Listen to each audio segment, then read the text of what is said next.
Good morning, everybody. Can everybody hear me? Good morning, yes, sir. You can hear Morning. you. Morning.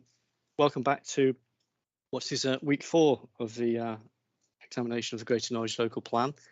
For those of you who haven't joined us before, my name is Mike Warden, and I'm one of the 2 inspectors appointed to examine the soundness of the Greater Norwich Plan. My colleague, Mr. Hatfield, is also in the session. I will be leading today's session, well, this morning's session, and part of this afternoon on matter 11, and Mr. Hatfield will be leading matter 12, but either of us may have questions, so we may well come in. Just a few reminders, please to keep your phones to silent if you're speaking, that would be helpful. And also, for those of you who haven't been with us before, please use the hand raise function if you wish to speak, and that has worked well in the last 3 weeks, so thank you for that. And the session today is being recorded, but will be deleted once that recording is no longer needed. So that is the reason for recording. This morning we will move on to matter 11, but before I do that, I just wanted to ask the partnership if there's anything at all that they want to bring to our attention at this stage about any other matters.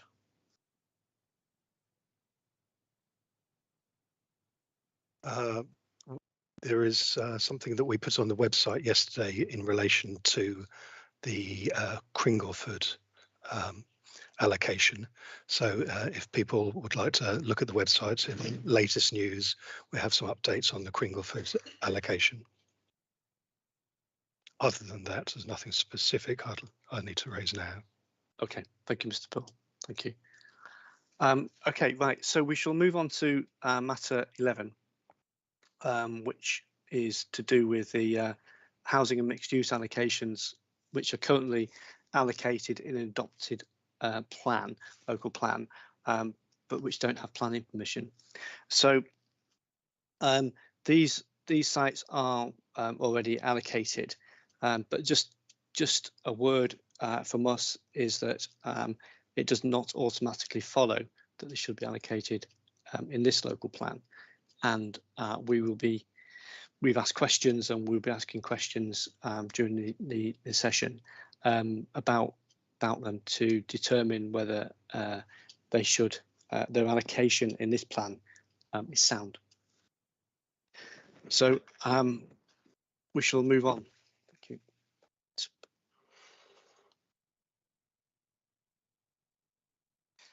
you. So if we turn to matter 11, and I'm planning to take matter 11 in the order which they're set out on the matters, issues and questions, but I shall bring site H, which is land at Rose Lane, Mountergate, to we should deal with that one after we dealt with A, because I think when I've looked at them, because they're both related to Mountergate area, I dealt with them together. So we'll start on A, which is land at Mountergate, Prince of Wales Road, and then we shall look at H, which is land at Rose Lane, Mountergate, in Norwich, and then we shall move on, and I intend to do the rest in all the order which is set out on the MIQs, on which the partnership you've followed that order in your statements.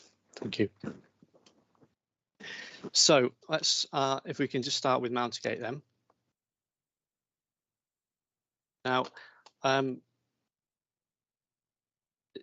you just confirm that the Hotel Nelson, as it's referred to, is that the Premier Inn? That's correct, sir. Yes.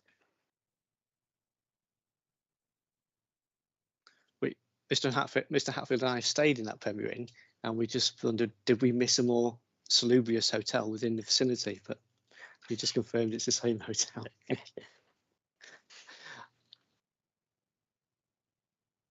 you.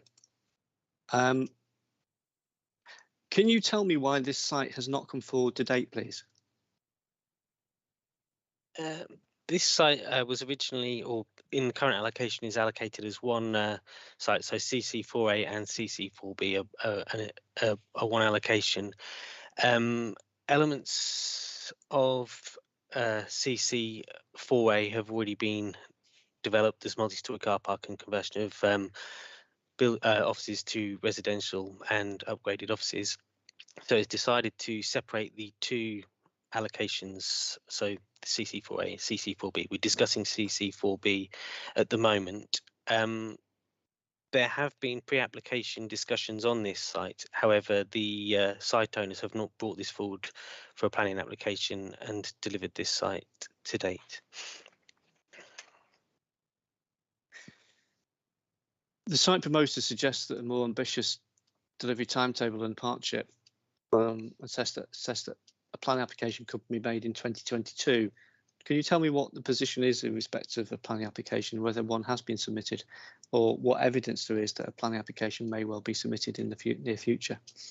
A planning application has not been submitted to date, but as far as I understand it from development management colleagues, quite a substantial amount of pre-application discussions have been ongoing up until recent times. So I think the following the pre-application discussions, the site owners and their agents are preparing an application to submit.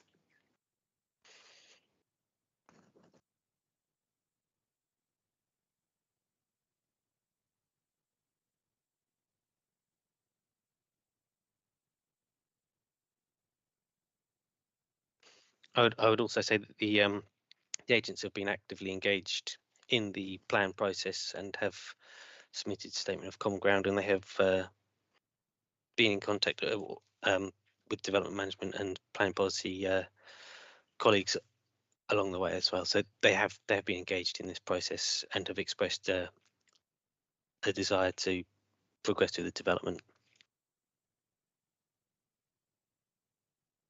So can you just tell me what the partnership's position is now on expected delivery date? Is it as in the housing trajectory 3.2C, which is commencing in 2033-34?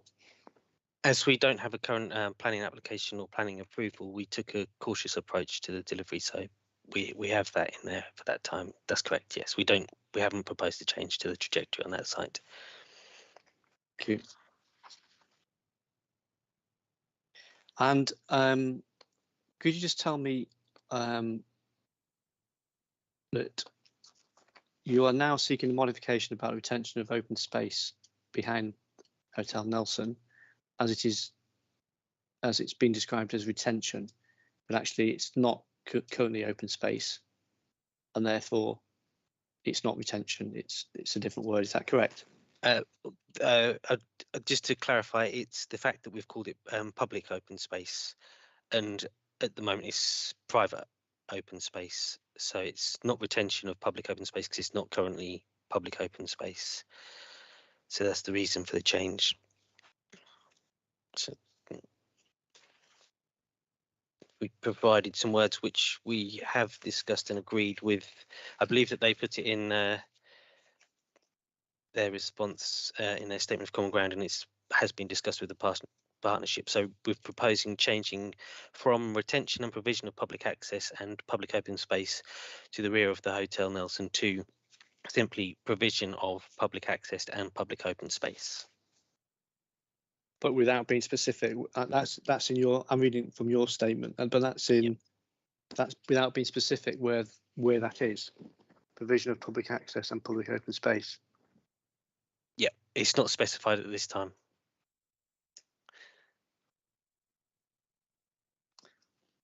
So that would be under criterion 8. Yeah.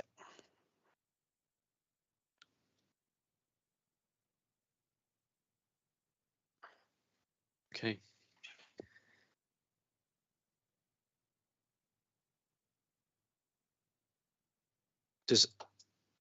Do any participants have any questions in relation to CC4B?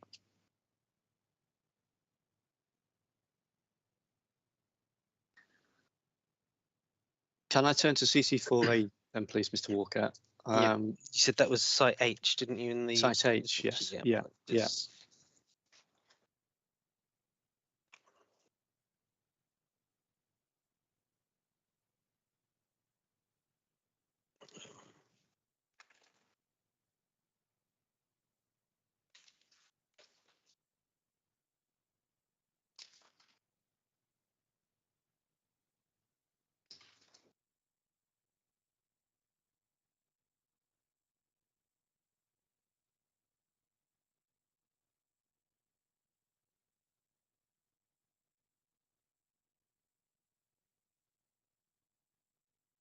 Just let me know when you've got it, Mr. Walken.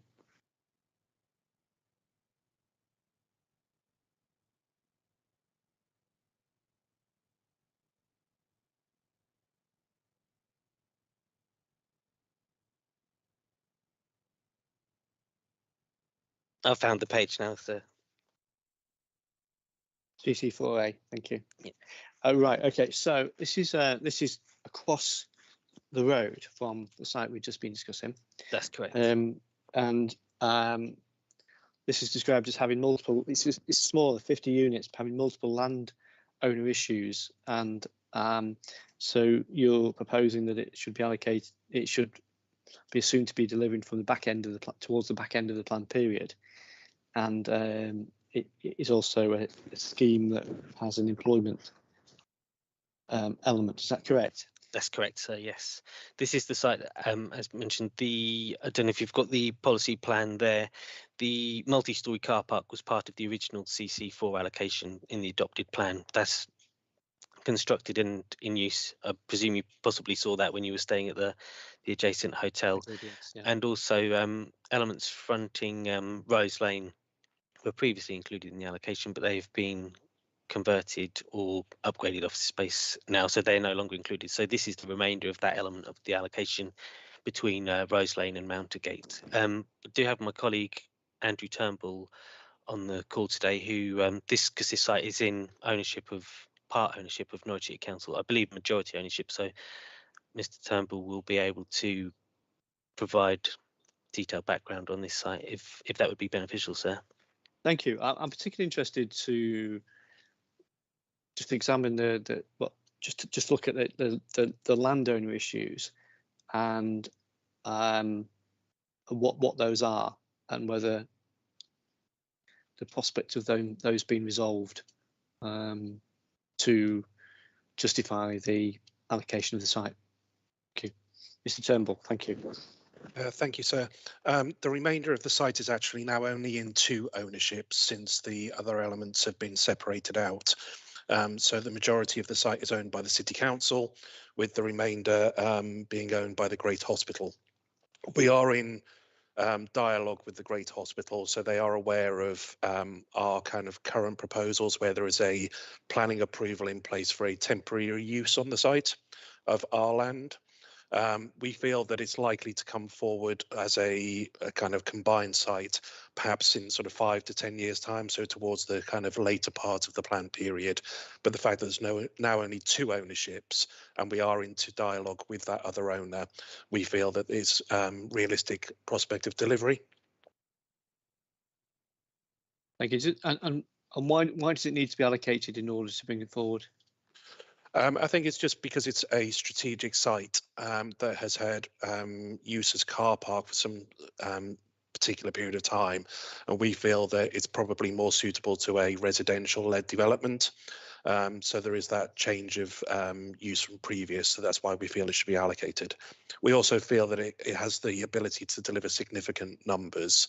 I think it was 50 that was proposed. We think it could be more than that with a residential-led development in that part of the city.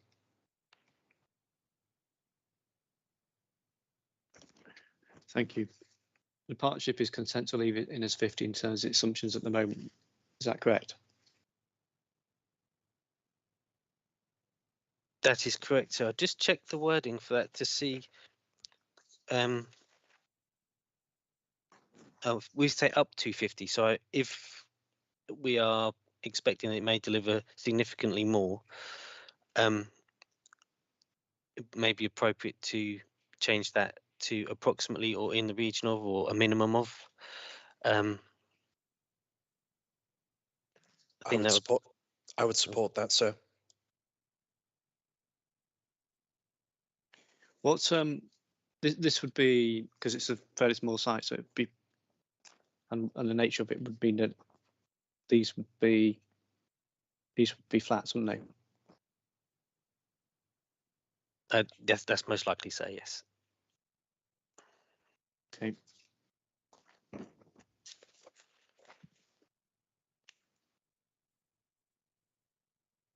What is it up to the existing development plan? It was part of one site, wasn't it? One allocation. You've split it out now because they've been developed as two separate parcels. That's correct, isn't it? That's correct, sir, yes. So what has led to the words up to 50 dwellings in the submission document? That I understand now that you may wish to change that, but why was it capped at 50? I don't have an answer for why that is capped at 50. I don't think that it was a specific intent to do that. Maybe because, or potentially because of the other uses on the site and the mixture that was in there. So I'm not aware of something that the reason why we have capped it at 50 on that in this instance. I don't know if Mr. Bold has any other additional information on that. No, nothing to add on that other than to say we would prefer that to be amended as suggested. Okay, thank you. Do any participants wish to have any comments on this site? No. Okay, thank you, Mr. Turnbull. Thank you. If we go back to where we were, and we go to Mile Cross, which is listed as site. Is that correct? Site B.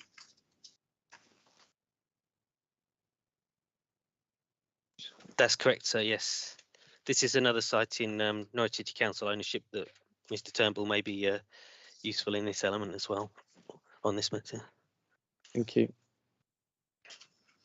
Let me just get my papers right. I've you kindly sent the partnership statements, but they've not been stapled. I understand why, because they're fairly big. But now I've got them in the wrong order now. Let me just look at it.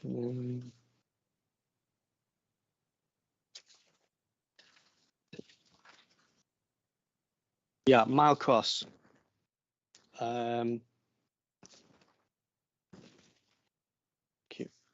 Right. So this is allocated for 75 homes plus employment, but the plan now allocates it for a significant increase to 175. It's owned by the city council. So first of all, can you please tell me why is that change being proposed? The changes proposed is the employment element is no longer proposed as part of the allocation, and it is after an appraisal of the site. It was considered that an uplift in the numbers was achievable on this site. Mr. Turnbull may be able to add additional detail to the appraisal that was taking place for that. Thank you, sir. Yeah, we have looked at numerous options for the site. It was a previous employment site, the former city care depot for the council. We've looked at numerous options, but we actually feel that a residential scheme is the most appropriate for this site. There may still be a smaller element of employment, but we think it'll be a vast majority to be residential. Initial appraisals show that between 150 and 200 dwellings is the reasonable amount that we feel can be achieved on this site, approximately 4 hectares. We've engaged an architect, so design work is underway and we anticipate delivery over the next 4 to 5 years.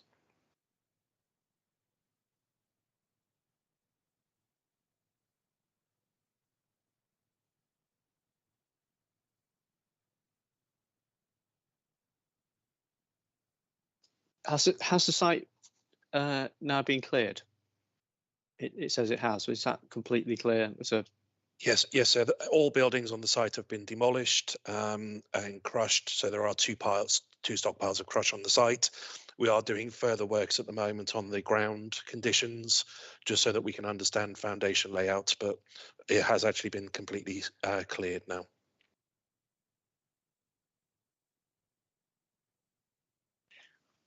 And what level of market testing has taken place in order to support the case for in the region of 170 units on the site?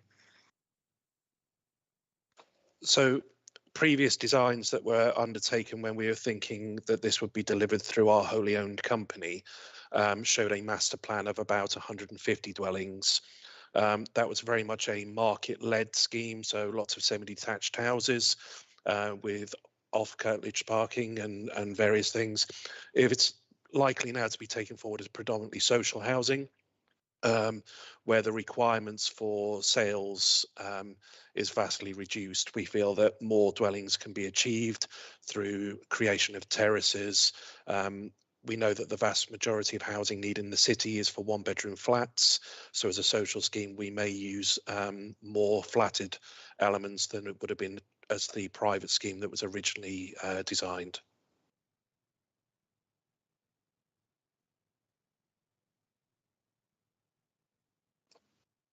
And what are the findings in terms of the suitability of such a higher density scheme on that site? In terms of design, you said you've engaged an architect, but what is the site suitable in design terms for that level of that number of units? It is, as I said earlier, it's 4 hectares. So we're still only talking between 40 and 50 dwellings per hectare. We've designed previous schemes that don't feel overdense and are still 50% housing to flats that are around 80 dwellings per hectare. So we feel that that 40 to 50 dwellings per hectare is a reasonable development for that site.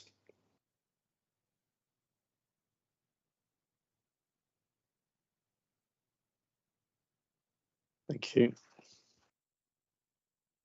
Mr. Tillman, you referred to the site delivery could start to take place over the next 4 to 5 years.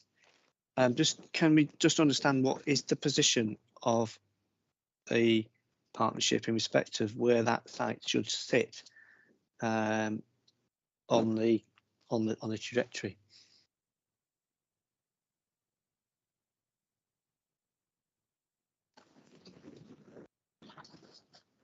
We can I was just loading up the trajectory No. for that site. So we've currently got that in. Just need to scan up. First deliveries in 2023, 2024. It sounds like that I think that was based on the original projections or forecasts from previous discussions. Would you say that that's Andrew, put a hand up, Mr. Turnbull? Yeah, Mr. Turnbull, yes. So I think that that's still a reasonable assumption. When I say delivery over the next 4 to 5 years, that's for the completion of the site. It will be a phased development because of the size, but we anticipate first completions during 23, 24, and then further completions 24, 25 and 25, 26.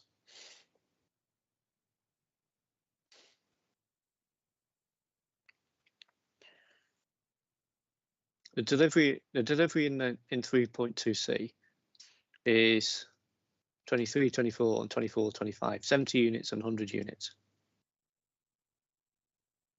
Is that realistic?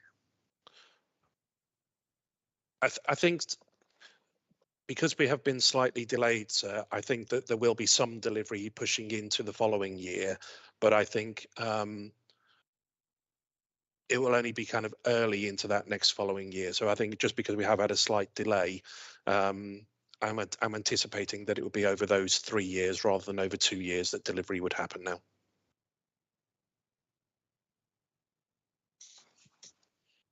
So just explain to Mr. Turnbull one. So looking at 70 units to be delivered according to the trajectory in 23, 24.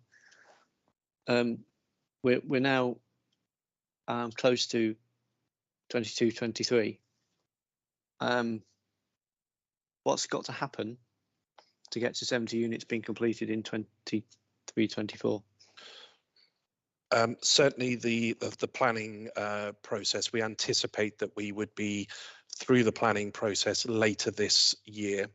So in terms of submission, anticipating start on site early in 22-23. So first deliveries would likely be 23-24. I think probably 70 is a reasonable assumption for that, sir. I think just the following 100 would be probably spread over the following 12 months and then into the second year after that. So I think it's probably more realistic that it would be perhaps 70 and then 30.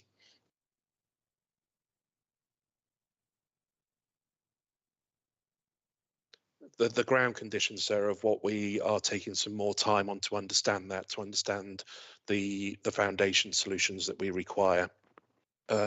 We are underway with that work and we anticipate that to be complete by the summer, and that will inform that strategy going forward. Mr. Walker, Mr. Turnbull, would you say that then that is a deliverable site in terms of the planning, national planning policy framework definition of deliverable? I would, sir. Mr. Walker? Yes, sir.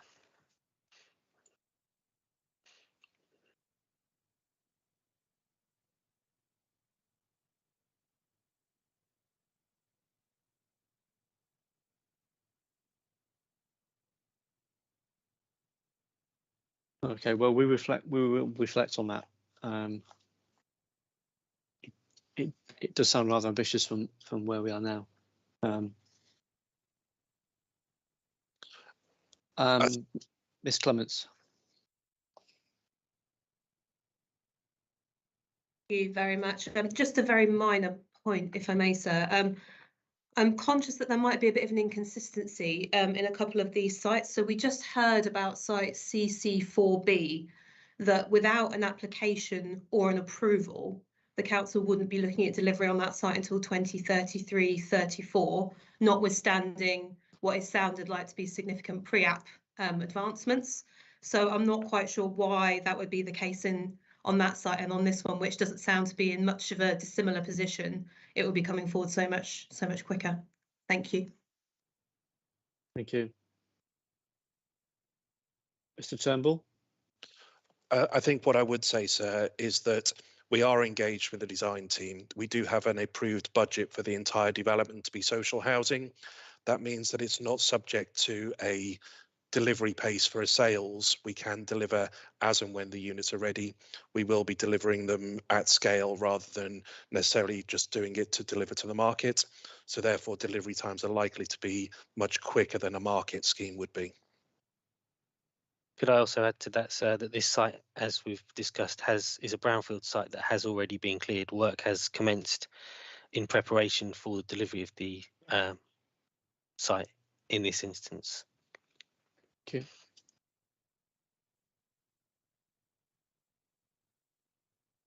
Could you just tell me in respect to the policy wording, what does exploring options for health and community facility on the site mean?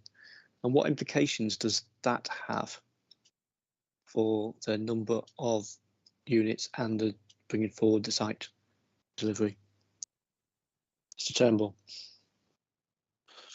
Thank you, sir. We have some specific funding available through the One Public Estate to explore the opportunity for a doctor's surgery on the site. The reason why I gave a range of 150 to 200 dwellings is to allow the development of that doctor's surgery. We are engaged with the CCG and we are looking to conclude those discussions by the summer to see whether that's feasible to take forward. That will then again result in the planning application in the autumn, either with or without that healthcare facility.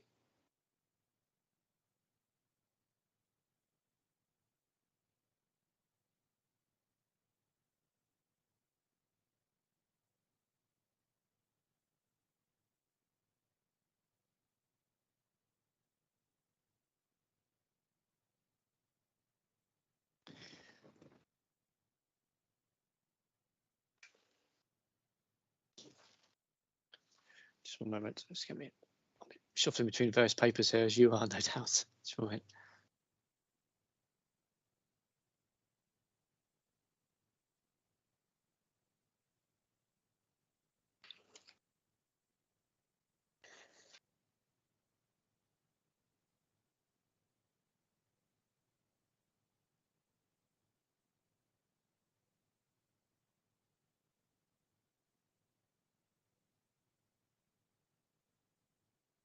So is the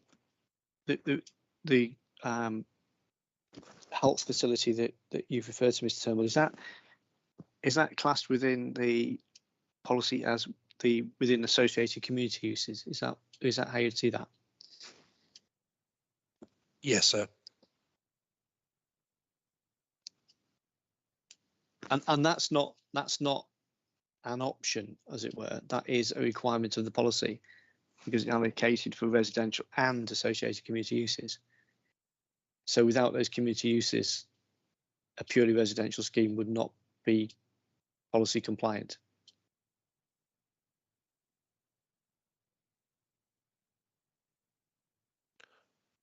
So as the landowner representative, I would prefer a or community uses as opposed to a strict and, just because it is subject to the CCG ensuring that that is a viable option to go forward.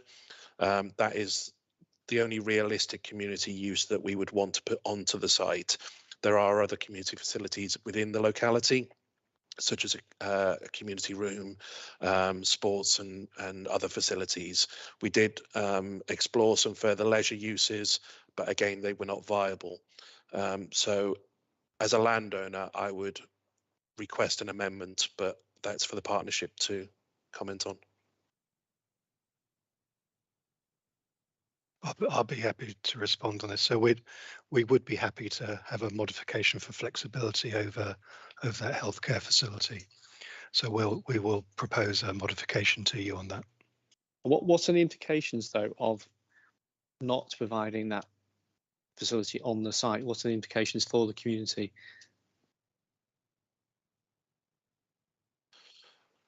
So there are existing facilities. This is looking at a relocation of a GP surgery, as opposed to it being a brand new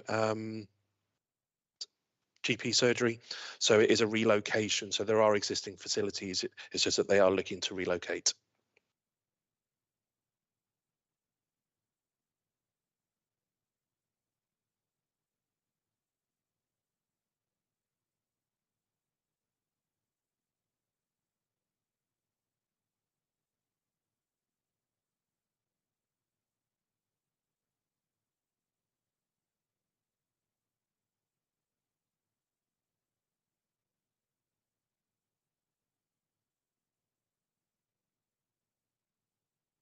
So, Mr. Walker, then you will put to us some revised wording that will reflect the position in respect to the community uses as you see them.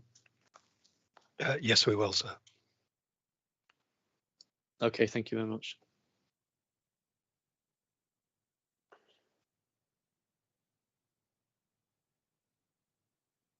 Mr. Walker.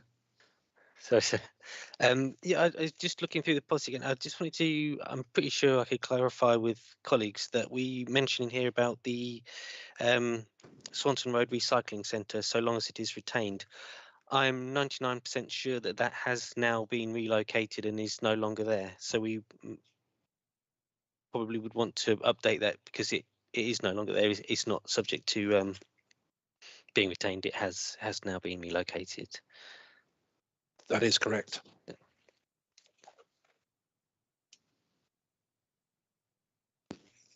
Okay, so that will form. If you could also look at the wording of, does that then suggest deletion of criterion 4, or it doesn't, does it? Because there's still potential contamination on the site. So criterion 4 would therefore need to be amended. That's correct, sir. Yes. Okay.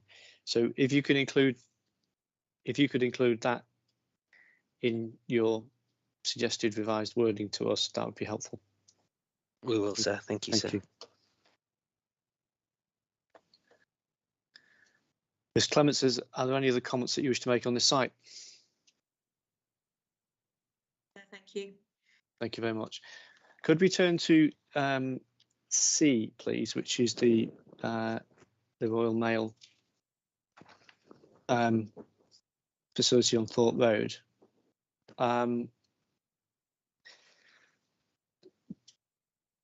The statement of common ground says that Royal Mail would consider relocating. My question to you is, what is the evidence of progress on this? And what has changed from the previous position that was allocated? And presumably they were considering relocating. And what I'm questioning is, why should it be an allocation? Is there any concrete evidence that indicates that they are actively, positively seeking to relocate, which would free up this site? Because, correct me if I'm wrong, but that hasn't happened to date despite it being allocated. And would it not be the case with maybe other sites in employment and commercial uses across the city that may or may possibly relocate in the future? What is special about this site and why should it continue to be allocated? With regards to this site, sir, we've continued to allocate this one because we have had continued engagement from the site owners and their agents wishing to include this as they are considering relocation, and they have, as we have the statement of common ground, they put their site forward for consideration, for continued consideration on this site. So it is the fact that the landowner has promoted this for, say, for residential development, and the fact that they are seeking to relocate. That was the evidence that we based that decision on, sir. But has that changed from when it's allocated previously and they haven't relocated? What's changed? What evidence is there that that position has been effectively accelerated and that there is an active relocation process going on now? We don't have any further evidence that there is any greater acceleration towards that process, other than the continued engagement of the site promoter. But we don't have any evidence to suggest any change in circumstance. Mr. Chung? Yes, good morning, sir. Can you hear me? I can hear you loud and clear, Mr. Chung. Thank you very much, sir. So just had a general question, which I was reminded to ask in view of the response that we've just had from the partnership, which is this: that when these sites were, all of them, not just this one, but all of them, were decided to be carried over. I mean, these are currently allocated, but despite being allocated for several years, they haven't even got to the point of getting a planning permission. When the partnership decided to rely on these sites that they would deliver in this plan period, was any assessment carried out of this tranche of sites, sort of a bespoke assessment of these sites to decide, well, let's revisit these sites, let's look at what the evidence is to see whether they will actually deliver in this plan period? Was that actually done before the plan was submitted? Because I've not seen any such evidence. And the latest response that we've seen now from the council in respect of this site appears to be, in response to your question, well, it hasn't delivered so far. They haven't relocated, no positive plans to relocate. The response we have is, well, the owners put it forward. Is that the level of evidence that the partnership operated on? That if the owners of these various sites still want them in, the assumption is that they're going to deliver in the plan period. Thank you very much. Thank you, Mr. Chung. Okay, Mr. Walker? Mr. Bowl? no, I'll respond on this one. So the initial assumption was if they are submitted, then the owners do want them to be included. So that was the initial assumption. And then, of course, we worked through the statements of common ground, and these have been very important in assessing whether sites will come forward as well. And of course, we've been engaging with our development management officers as well. My view is that there is commitment through the statement of common ground for for this site to be developed, but it's developable rather than deliverable. So it is a somewhat different test. There is this long-term commitment from Royal Mail to move their operations as expressed through the Statement of Common Ground.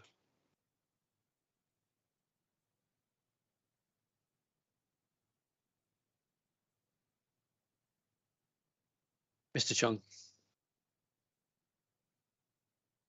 Sorry, sir. I should have. I don't have anything further to add, sir. I should lower my hand. I do apologise. If I can find a way of doing it. Where's it gone? Thank you, sir. Thank you. Ms. Clements. Thank you, sir. Just a very minor point there. If this site is considered to be a sort of developable rather than deliverable site, the definition of that is that the site will need a reasonable prospect that will be available and could be viably delivered at the point envisaged.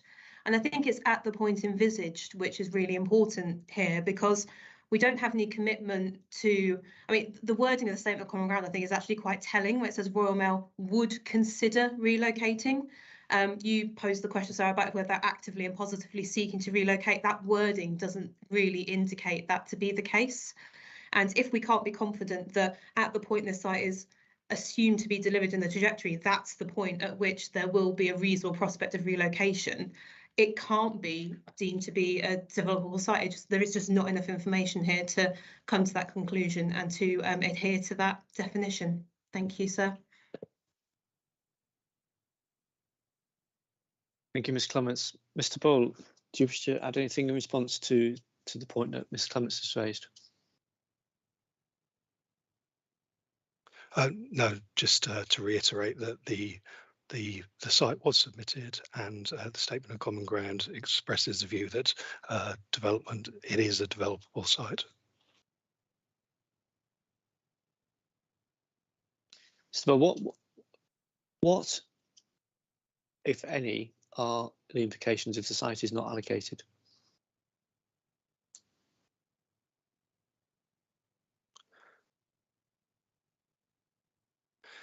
If it's not allocated, it could still come forward through our development management processes because it's well within the urban area.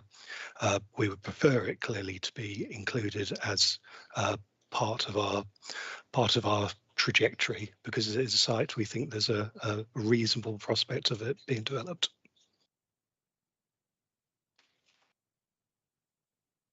Statement of Common Ground says that the planning application process is likely to commence once the Royal Mail Group have found a suitable alternative site. Do you know where they're up to on a suitable alternative site? I believe they're continuing to search.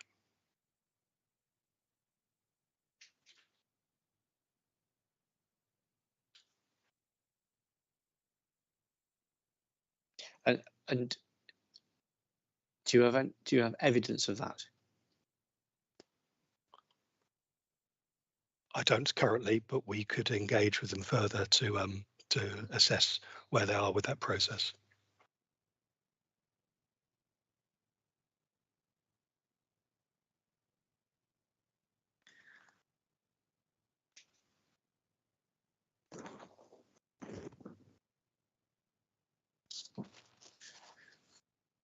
Thank you. Can we move on to D, please, which is land at Garden Street and Ruin Road?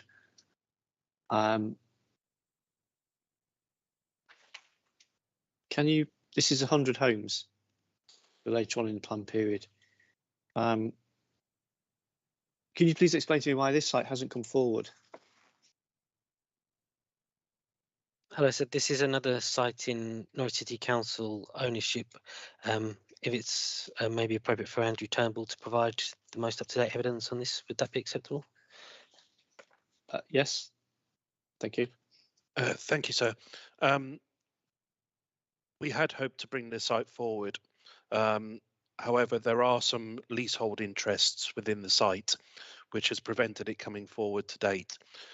We believe that it is developable, but in the latter part of the plan period, once the leasehold interests are of either expired or of an amount where we could enter into those dialogues to bring this forward.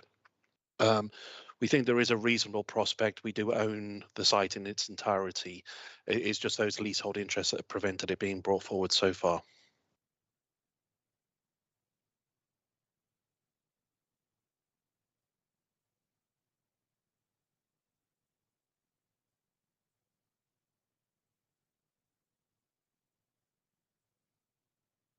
So this is the site that there's a car park at the front, isn't it? And then units at the back, and the units sit a little bit higher than the car park. That's correct, sir.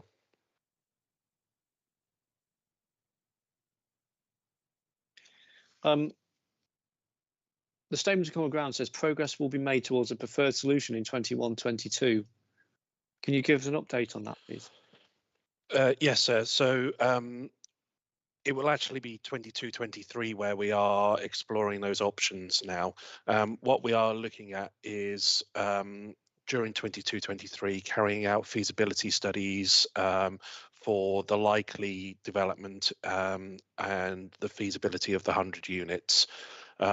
We do anticipate that it won't come forward, as I said, probably for the first 10 years of the plan period. So we'll be looking at those options and making preferred kind of decisions on what we would like to do. And then we will work towards that during the period leading up to when it could be deliverable. Thank you. Just can you just give me an outline of the nature of the work that has to be done? Obviously, it's in use as a car park, and it's got active uses on the building part of the site. So what has to happen? Do they have to be relocated? Does the car park have to be relocated, etc.? So the car park wouldn't need to be relocated. We do have the new facility on the Rose Lane Mountergate site that provides sufficient parking for that locality. We have it as a meanwhile use that generates an income at the moment as a car park, but it's not significant income in terms of the council's required income. The leasehold interests, yes, some of them will expire. Others we would look at helping relocation, but there's nothing there that we feel would prevent us bringing that forward.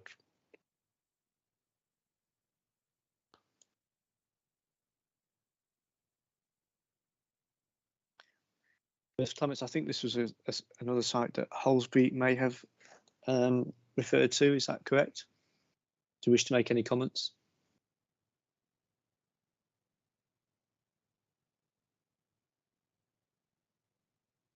Thank you, sir. I think the only comments really to make are that not a lot has moved on since the last time the site was allocated, and we made we've kind of looked at all of the sites in this session in two categories, if you like. So first category being some progress has been made. Is it reasonable to keep it in the trajectory, but at what point in time?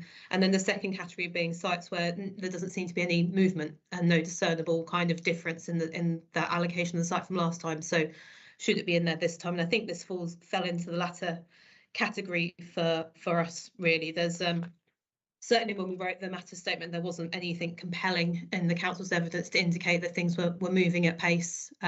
So that was all we had to say on this one, really.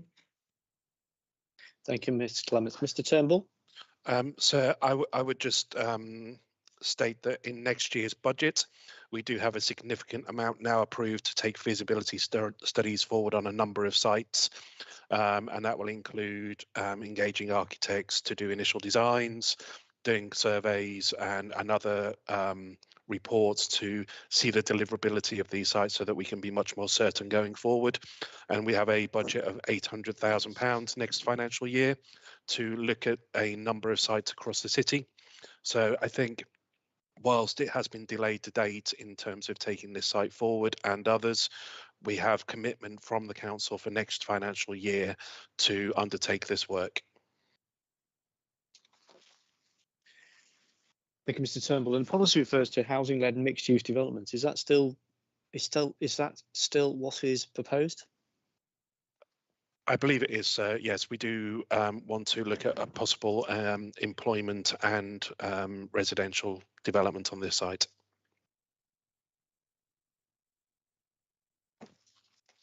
Thank you.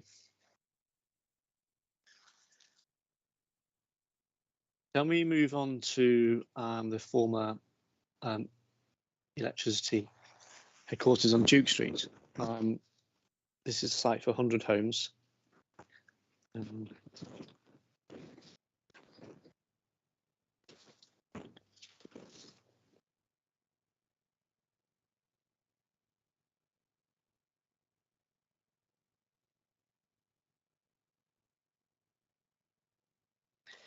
But with a provision, effectively an alternative provision for student accommodation.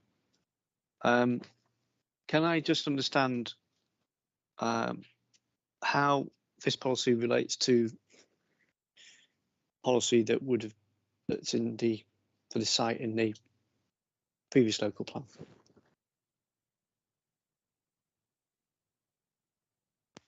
I'd need to remind myself of the policy in the previous local plan, sir. I don't believe, or previous local plan didn't allocate any student accommodation at the time of preparing the previous local plan.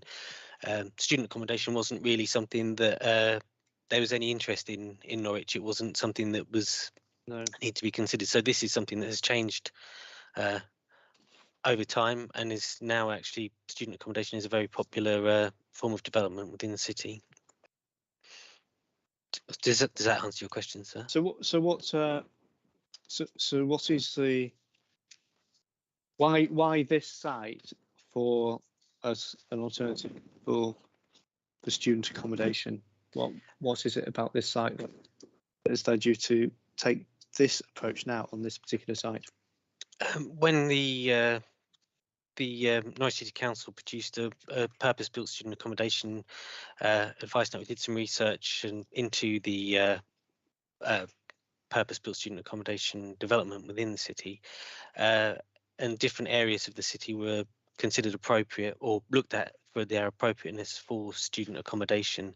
It was decided that at the university campus up at the UEA was appropriate, and also within the city centre, especially where they're within close proximity to the higher education facilities. So we have the Norwich University of the Arts has a campus building on Duke Street itself, and they have multiple others within the city in close proximity. We also have the Norwich City College within close walking distance from this location, and it's also, being in the city centre, has good bus links to the University of East Anglia campus as well. So it was considered as part of that work that this area has considered appropriate student accommodation. So therefore the inclusion of that use in this policy. Thank you. Just to understand, if I'm looking at your partnership statement, that paragraph 38, in response to question 2, it says at the bottom of that paragraph, it's expected the site will bring forward with the development of at least 100 homes in accordance with the site allocation. Statement of common ground advises that high density student accommodation, co-living and residential units are being explored as an option through pre-app, although this is yet to be confirmed. What is it that is yet to be confirmed? Is it that there has been a pre-app, or the nature of that scheme? Sorry, sir. It was confirmed whether that would come forward. I can confirm that that is now an application. A formal application was submitted. What month are we in now? I believe in February, for I think it is for, we stated, for 700 beds. So that's a combination of student accommodation and co-living units on that site. On the site? On this site, 700? yeah. That's correct, sir, yes.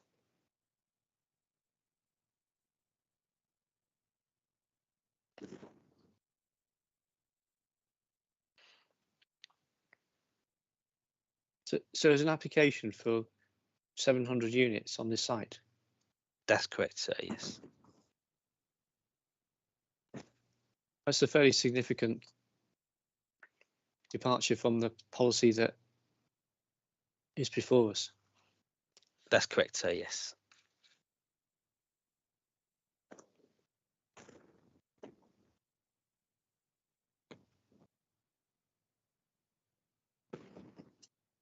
I mean, that must be a fairly high-rise development.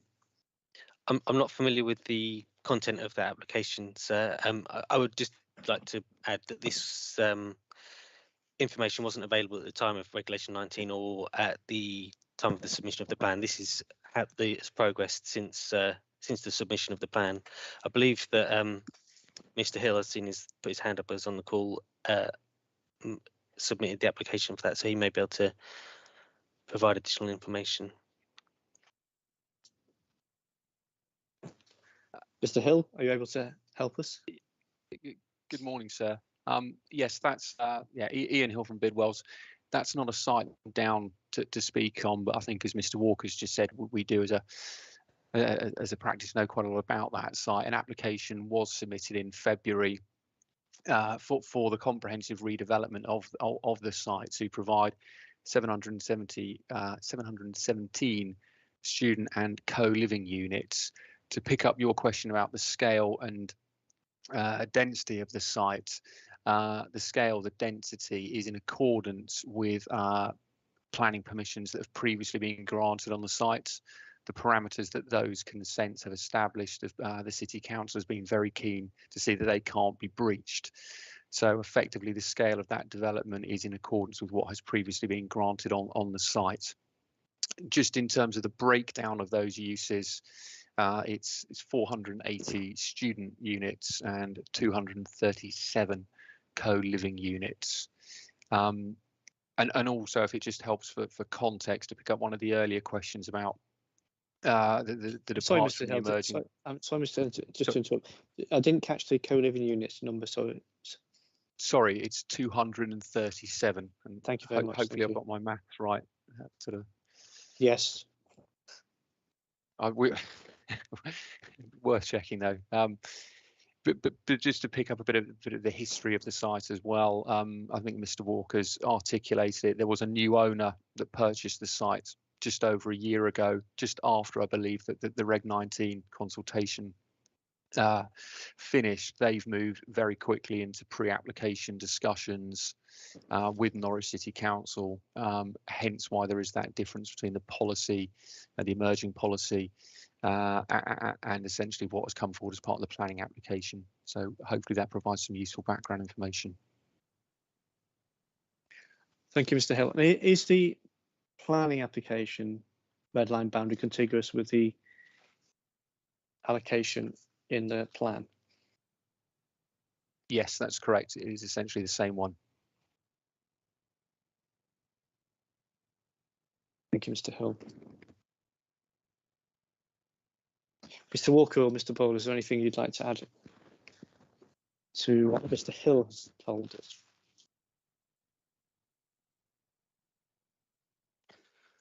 Just to say, so yeah, the emerging application has got far greater focus on student beds than the current policy. So it may be worth us looking at the current policy and seeing if we want to retain this focus on employment, managed workspace, leisure, financial and professional services. So would it be acceptable for us to have further discussions with Mr. Hill to see the best way forward on this? You can do. You know, you've submitted what you consider to be a sound policy for good reasons. If you wish to put forward a modification to a policy and you want us to consider that at this stage, we can consider it, providing the reasons for that are ones that we would accept in order to make the plan sound. Okay, well, we'll give that consideration, sir, and we'll inform you of what we think is best way forward on this.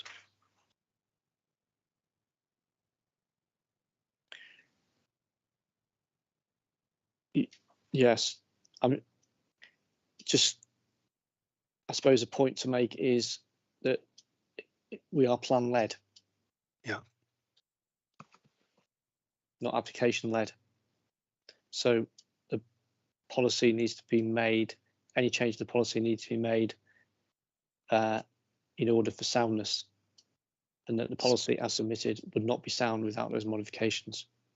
Okay, we'll take that on board and come back to you on that. Thank you.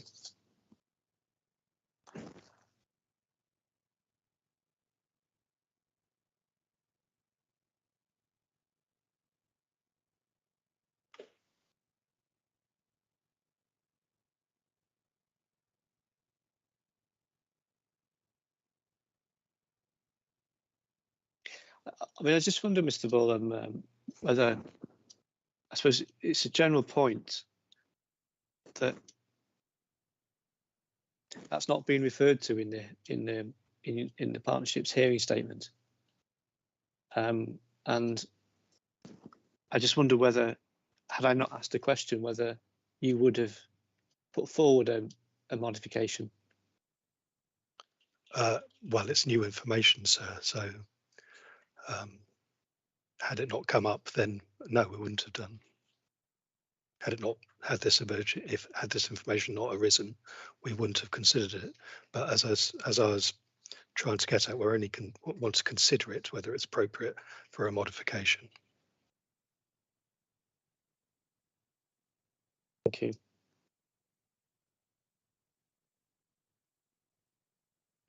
I think as we move through the sites, if the partnership is proposing a modification, it'd be helpful if when we start with a site, you say to us that you'd like to draw our attention to a modification rather than it coming through effectively in the discussion. It'd just be helpful for us to know that up front so that we don't miss anything, and it's perfectly clear. And equally, that would be helpful for all the other participants as well. Thank you. Are there any comments that anybody else wishes to make in respect of the Duke Street site? Okay, thank you. Site F is land at Ketts Hill and east of Bishopsbridge Road. Turn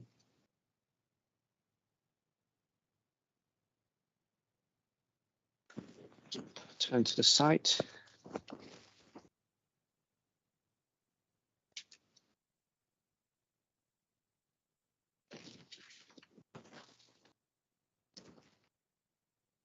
This is proposed that there be a minimum of 80 homes on the site. It's a combination of two separate sites, R14, R15. When we come to look at R13, which is a gas holder site on Gas Hill, there's obviously some parallels here because there is a former gas holder on this site as well, isn't there? There is a difference in the figures for delivery, and if I've got this right, the partnership statement says that 80 homes in 28-29, but D3.2C has this in 25-26 and then developed through to 28-29. So can you just tell me what is the partnership's position on when this site is likely to deliver, please?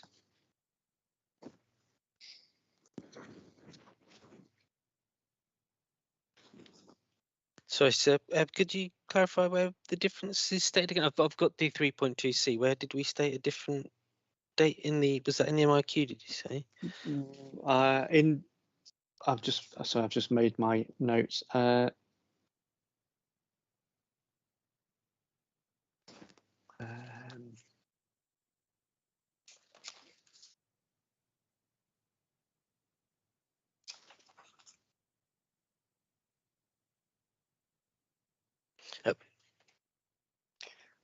I would say rather than yeah, it says here. It says here in it says on paragraph 51. It says D.13A gives commentary on delivery of car for R14-15. It forecasts 26 units will be delivered by 2026. in accordance with timescales. However, the remaining 54 units are forecast to be delivered beyond 2026. I think that was in response to the I think because you'd previously asked in the questions, I think there may be a little confusion here, because the existing allocations, you'd previously asked a question about how many will be delivered within the existing plan period of the allocation. So I believe that what I was trying to express here was that 26 of the 80 will be delivered within that existing allocation period, but the remainder will be delivered beyond. So not proposing a change in the forecast. It was just to try and clarify that previous question. I think by trying to add detail, I may have added confusion.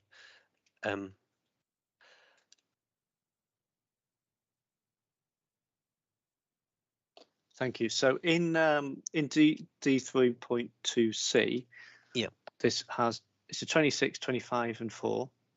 Yep. So 25, 26 delivery starts 26 units, then 25, then 25, then 4. Yep.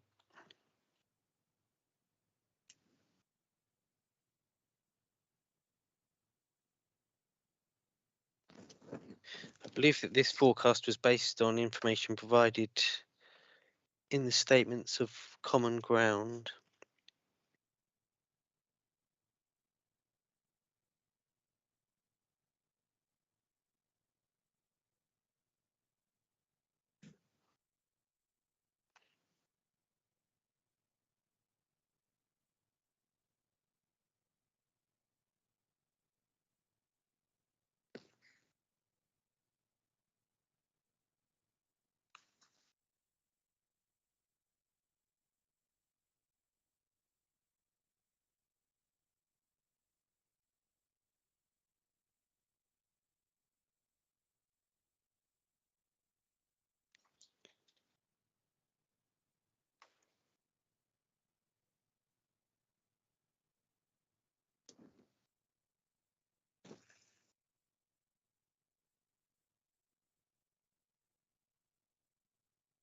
Are you looking for the statement of common ground, Mr. Walker? Oh, sorry. No, oh, sorry. Okay.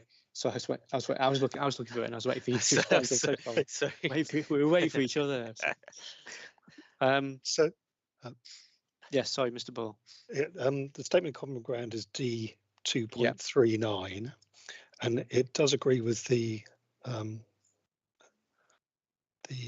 trajectory in D3.2C. So 25, if I can read it, but that's 26, isn't it? 26 will be in the deliverable period. I struggle with saying that, and the remaining 54 in the developable period. But the statement of common ground on section 4 says that it has anticipated the development could come forward in 4 years. Given the size of the site, this could be delivered as one phase with an estimated delivery date of 2023-24, albeit this could be sooner, i.e. 22-23. Oh, sorry. I think we took a more cautious view on this. Right. So the partnership's position hasn't changed by the statement of common ground. Partnership's position reflects that within document 3.2C. Yeah. Could I just be clear on the statements of common ground? We didn't always, and I think we discussed this right at the beginning of the hearings, we didn't always take on board exactly what was being told to us about delivery, because we sometimes felt it was better to be slightly more cautious. So of course we wanted site promoters to give us their view, but on occasions we decided to be more cautious. Yeah, I suppose the general point on the statements of common ground is that when they're signed by the partnership and by the promoter, we assume that the references in them, unless told otherwise, are agreed. They are generally agreed. The point that we did put points in where we felt we really couldn't agree with the site promoter, but we also in the in the evidence that we submitted, there's the table you requested with the initial questions. We did put comments in those saying, sorry, I can't remember the reference. We did put comments in those saying we decided to take a more cautious approach in this case. Okay. What is the evidence that, given if we look at the delivery timetable that you've put forward in 3.2c, what is the evidence that that could be achieved, given that presumably there's still some clearance to do on the site? What is the position? With this site and with the other one that you referred to, the it's National Grid, isn't it, have had the applications, and the demolition of the gas holders has been undertaken. So they are progressing towards clearance of the site to enable development to come forward. That's a progress that's been made since the previous allocation. There is a clear sign of intention to progress the sites. And given the former uses, but just deal with this one at the moment, but given its former use, the nature of that, and what is the evidence that suggests that it could be developed for the uses which you're proposing? Is a viability, particular site viability issue here? Is there a market issue? I think so. The fact that the investment has been made in clearing the site shows that there's a clear view from the site promoters that development is possible and will occur.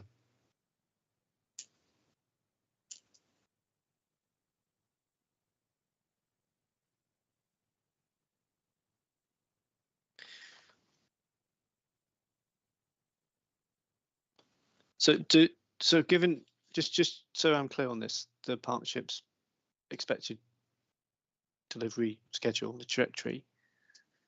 So you would say this is a 5-year supply site, a deliverable site, within terms of the national planning policy framework, would you?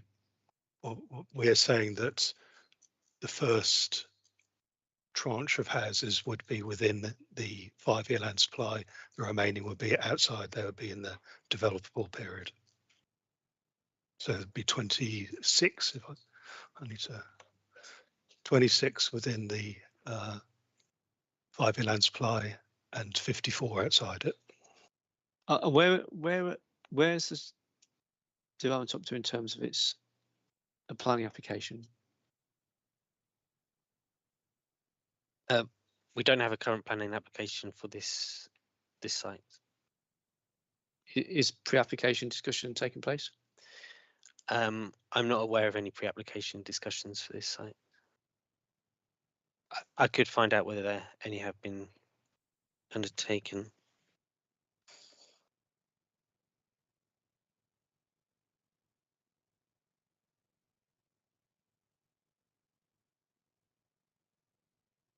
Okay, thank you.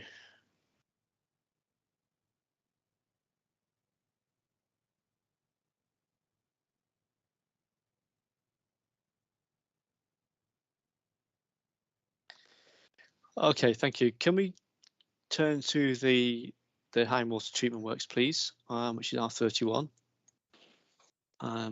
page 152 of the plan.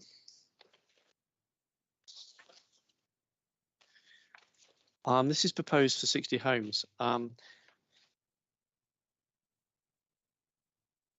In some ways, my questions on this are similar to questions on the Royal Mail depot.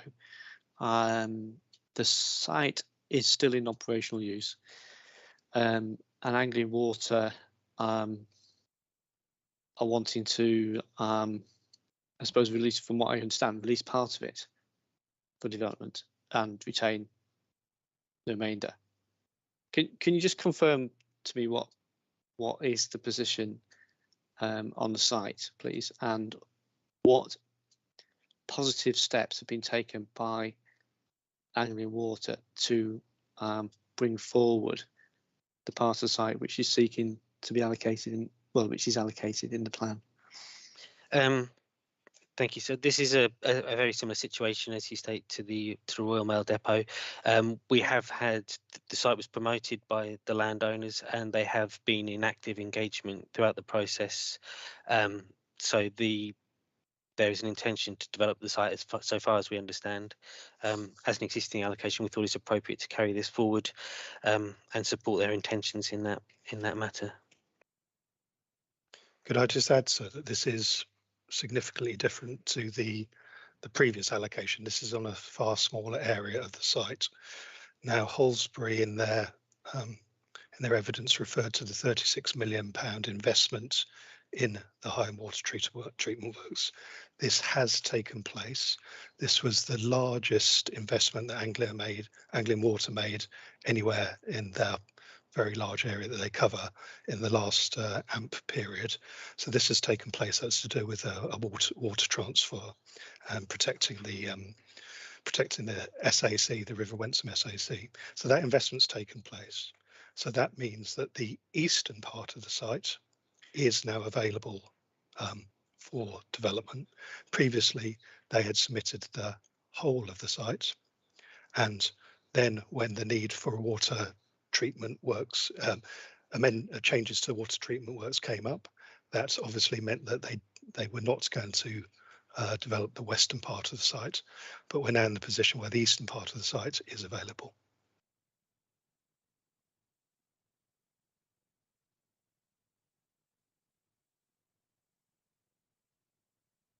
Thank you, Mr. Bull. Just one minute, please.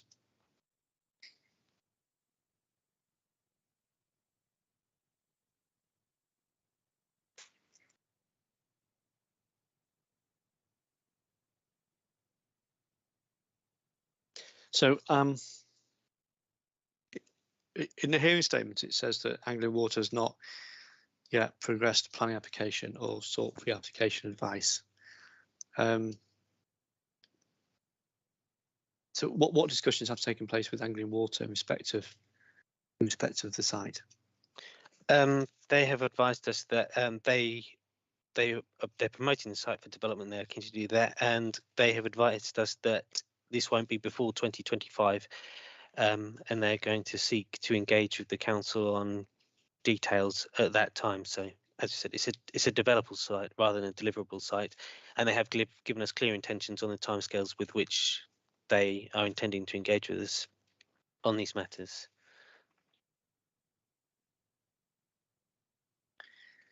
And is there given that part of the site continues as a water treatment works, and part of it would be residential, is there a conflict there at all in terms of those uses from an environmental or hazard perspective? There is a clause in the policy that's designed to ensure that that is a consideration in any plan application. One moment, sir, can I just look for that, search for that? It's a criterion 3, isn't it, of the of the policy? So. Yeah. Well, so that says, was. Well, it says, sorry, that says business. Sorry, Mr. Bull, I'm interrupting you. Sorry. Small element. That's business or commercial, isn't it? Yeah.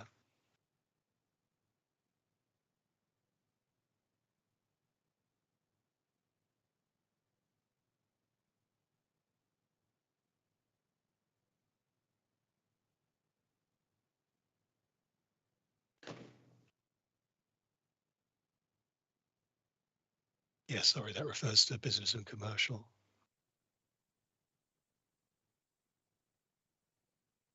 But the view from Anglian Water is that 60 homes can be provided along with a small element of business and commercial. Now, clearly, the relationship with the water treatment works to the west of the site will have to be taken account of.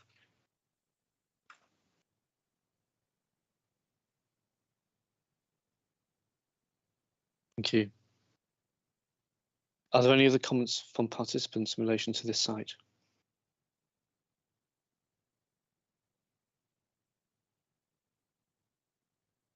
Thank you. Next site is John Young's Limited site on City Road.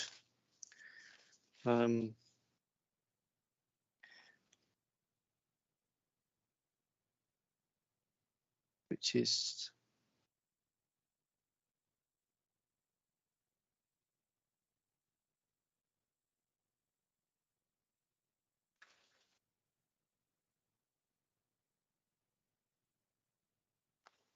for 45 units. Let me just find the policy.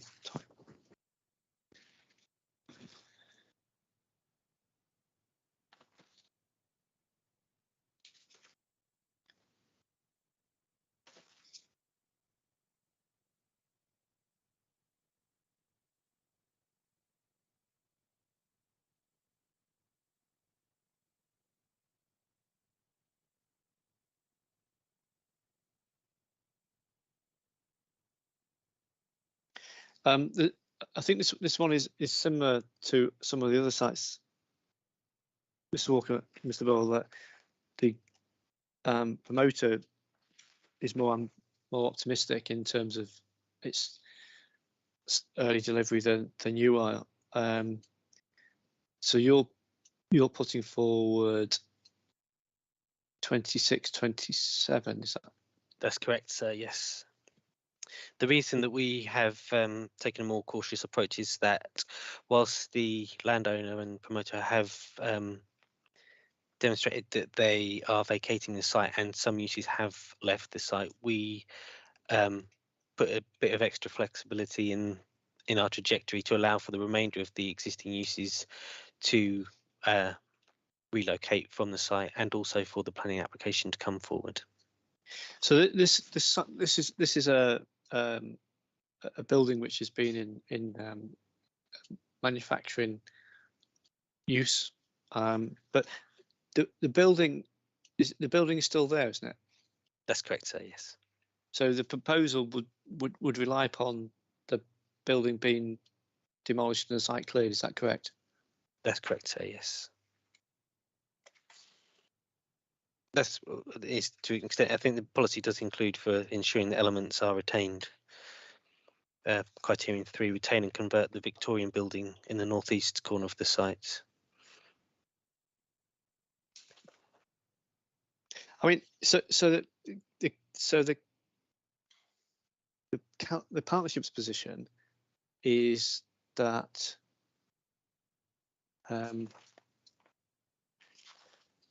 45 units will be delivered in 26, 27. Yes, sir. Yeah. Is that realistic, given the nature of the site at the moment and the fact that the big building has to be demolished and cleared? The scheme has to. The buildings, the main buildings on the site, sir, are sort of semi-industrial buildings. There's a building supplies place, there's a plant hire place. They're relatively simple buildings to demolish, but I think the key issue will be whether the Victorian building northeast corner is retained or not. So criteria 3 allows for that retention subject to viability.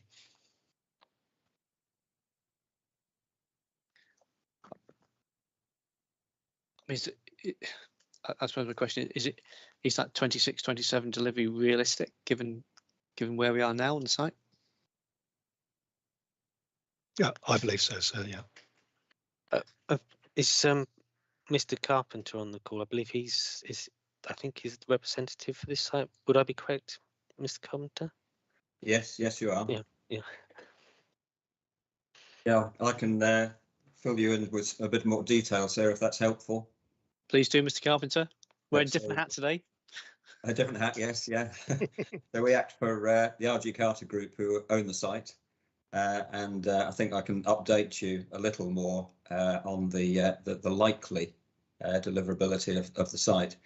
The site is in active viable commercial use as part of it, which has been vacated, but since doing the statement of common ground, I understand our clients have made the decision that the site would be developed in one lot rather than developed in part, so that everything is dependent upon the viability of the commercial use. We make doors there, and so that is an active commercial use which is doing very well at the moment. So our current expectation is that the site may be available from 27-28, with first completions perhaps in 29-30 rather than the 26-27, and that is simply a reflection of the ongoing commercial business requirements, and its availability will always be dependent upon the business requirements on that site.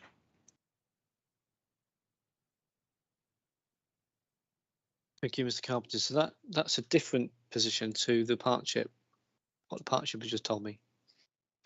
Yeah, so that updates what we had in this statement of common ground. Yeah, that's new information for us.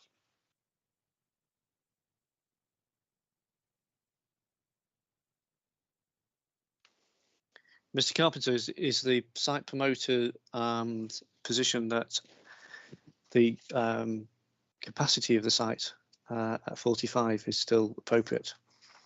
The truth is, sir, it is likely to be if you to simply take a straightforward ratio of site size, but no work has been done on the number of units that might be accommodated on the site, again, simply because we're an operating business there, and we'll continue to operate that business. If and when it becomes available, then we'll go through the process, I think, of determining how many dwellings one might get onto the site.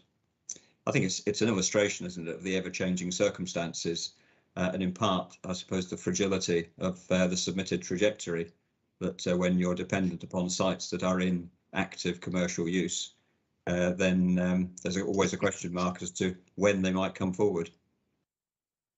In some cases, if they will come forward.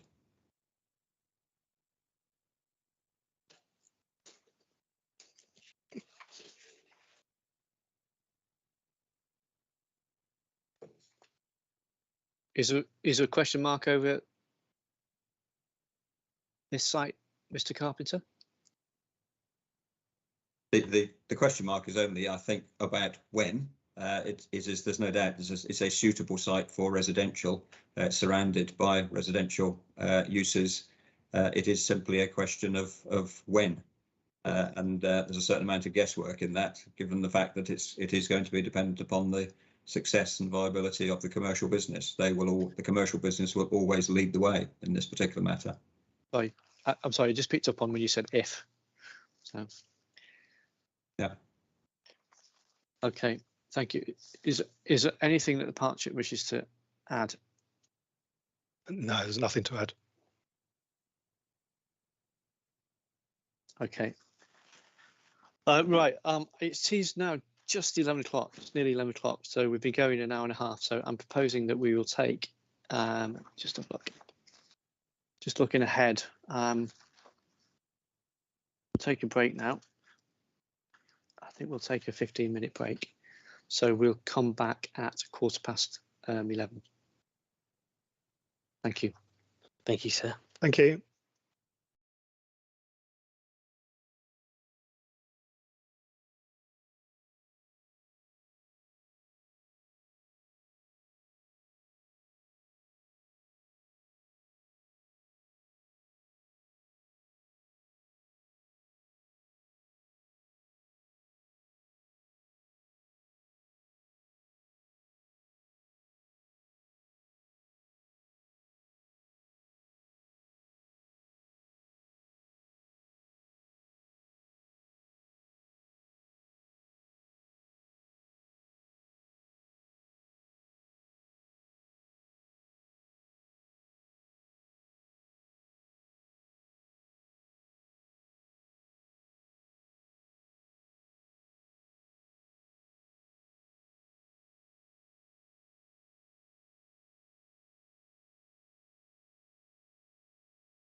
Thank you. Welcome back. Can you hear me, Mr. Walker?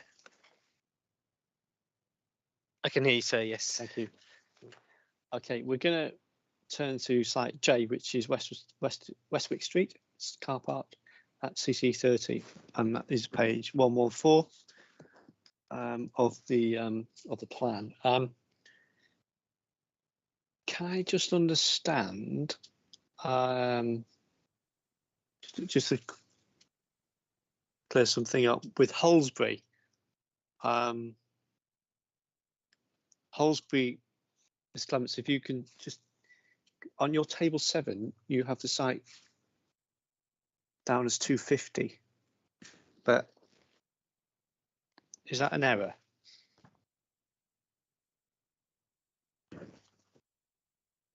It certainly sounds like it. My table 7 has it as 30. Are we looking at? I think there wasn't actually. No, I've got a comment here.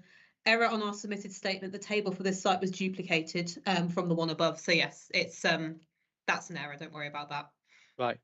So thank you, Ms. Clements. No I problem. thought Sorry that'd be about the case, and that's fine. But can you then tell me what then would be your correct? What is your position on this site then? If yeah, of course. So again, as I said earlier, these sites are all really split into two. So there's the sites where there's been some progress and we might have had a comment about where in the trajectory is appropriate to put them. This one falls into the category of there doesn't seem to have been any change in circumstance. So we didn't feel there was enough evidence to include the site at all. So all we've got in this one is a 0 where the council would have a 30 and we've got minus 30 as a total. Okay, thank you. Thank you very much.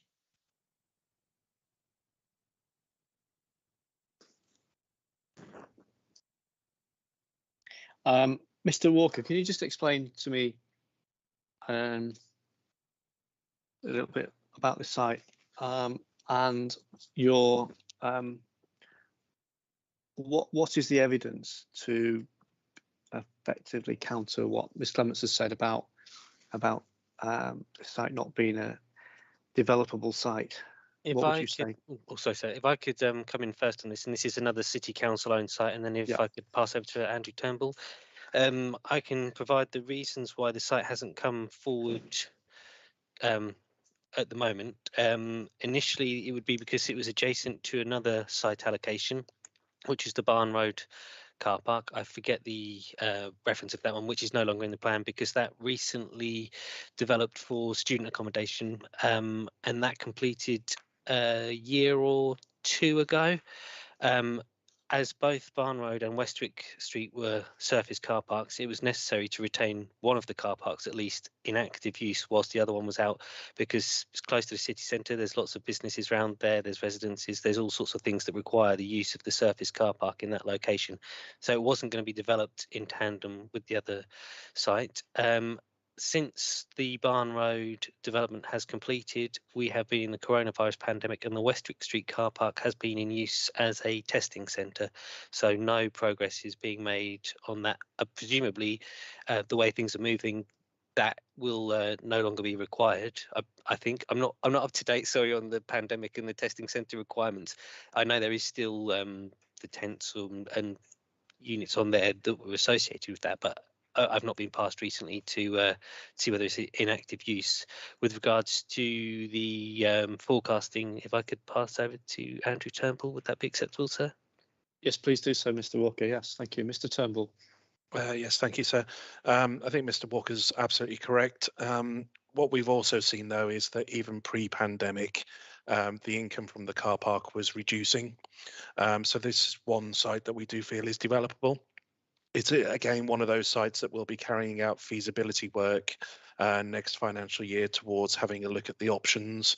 However, we are in engagement with our parking services, and this is one that they wouldn't be against us taking forward.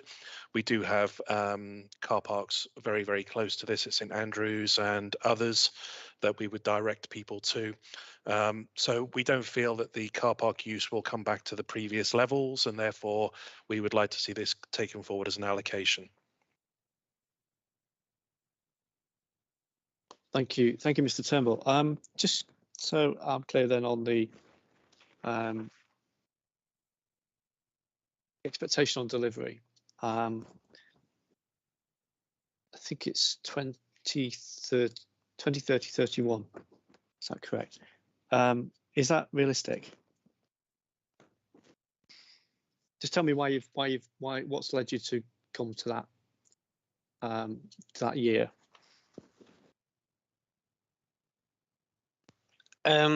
We put it in that year to enable assessment and forecasting to be undertaken by Norwich City Council for them to go through pre-application, application staging, and get on site. So that enabled sufficient time. We didn't put it in the deliverable window. We wanted to give a sufficient amount of time for it to be properly assessed and developed to be brought forward.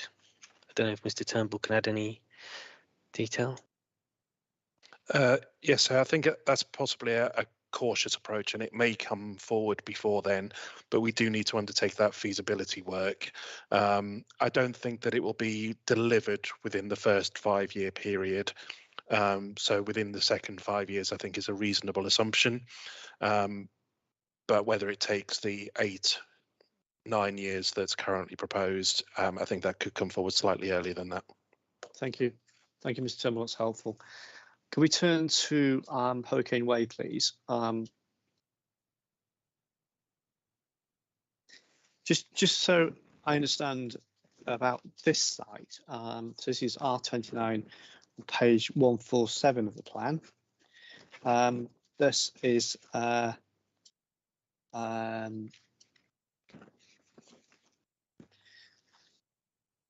you just explain what was anything has changed since the this is last plan effectively? What just explain to me why it is suitable for housing and whether any changes on the ground in the vicinity would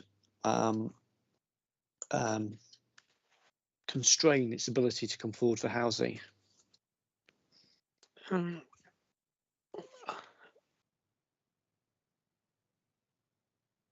I know that Ms. Clements has got some concerns about this site, so I'll bring you in once the partnership has explained its position. Thank you. Could I just familiarise myself with the existing policy on this one again, sir? Sorry, apologies.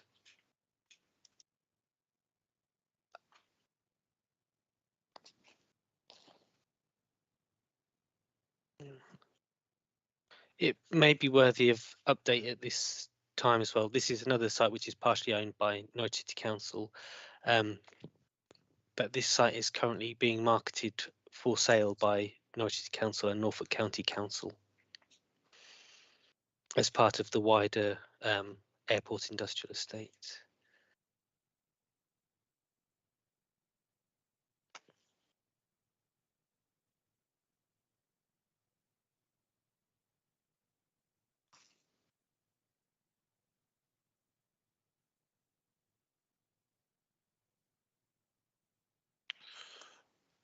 So I don't know if I could provide a little bit of context.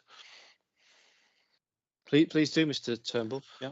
Yeah, whilst this is a site that's going forward for disposal as part of the wider industrial estate, we had considered this for housing previously. At that time, there was a requirement for a bus route to link north towards the airport, and we felt that it linked in very well with the housing to the south of the site, and could be an extension of that development. Obviously, that will be for the new owners of the site once it's sold to continue, but my understanding from the valuations that were carried out towards the airport site is that keeping this as a residential was a positive for that marketing of the site.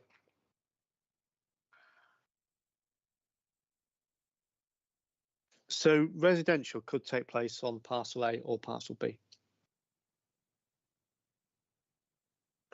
We were looking specifically at parcel B, so.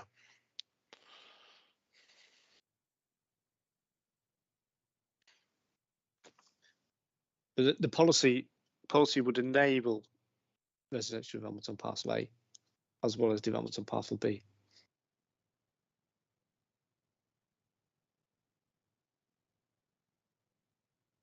That's correct. Yes. The new policy does say. Yeah, so I just wanted to check the adopted policy, because when you asked about housing, I had thought that the existing policy included housing. I just checked it. It does. I didn't want to answer the question because I thought from your question it sounded like the existing policy didn't include housing. No, so I wasn't trying that to was why catch I you was out, Mr. hesitant. Walker. No, I wasn't trying to catch you out. Sorry. I couldn't remember it clearly enough to be certain Yeah. of that matter. So apologies on that hesitation. But yes, that's correct what you said. The parcel A, it's primarily parcel B. Parcel A has been considered. It could potentially be considered for housing, but it would need to demonstrate accessibility, which that's not something that's been fully explored. It's clause 4 in the policy. The D23C forecast at 30 units being delivered in 25-26. I mean, I just wonder, given I understand what Mr. Turnbull has said about currently being managed for potential development by the City Council, but there seems to be still a fair few unknowns in relation to this site. Not knowing whether residential development will take place on A as well as B, or just on B. I just wonder whether it's realistic to think that the 30 units would be delivered by 25-26. I would entirely accept that position, sir. That it probably is unrealistic. I can't say for certain because we don't know the intentions of a new buyer should they come forward. At the time that the trajectory was drafted, we weren't party to the information that the site was being disposed of.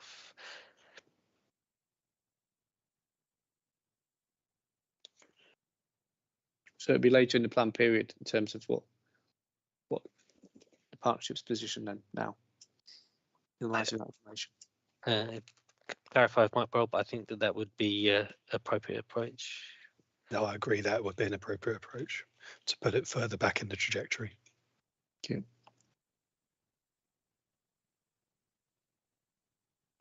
Ms. Clements, can I bring you in here? Because you don't think that the site is developable. Can you just explain to me why? Yeah, sure. So I think some of this actually probably clarifies the position a little bit hearing this, so it's helpful intel. The site is going to be sold. We don't know to who, and we don't know what the intentions of that buyer are going to be, full stop. So in terms of there being a realistic prospect of development at the point envisaged, we don't even know who the landowner is going to be and what their intentions are going to be. So the idea that there's going to be a reasonable prospect of this quantum of residential units, I think, is probably even more uncertain than it was the last time round. So yeah, I don't think our position changes from that in our matter statement. So thank you. Thank you, Ms. Clements. Just a policy question, but on the wording of the policy, Mr. Walker.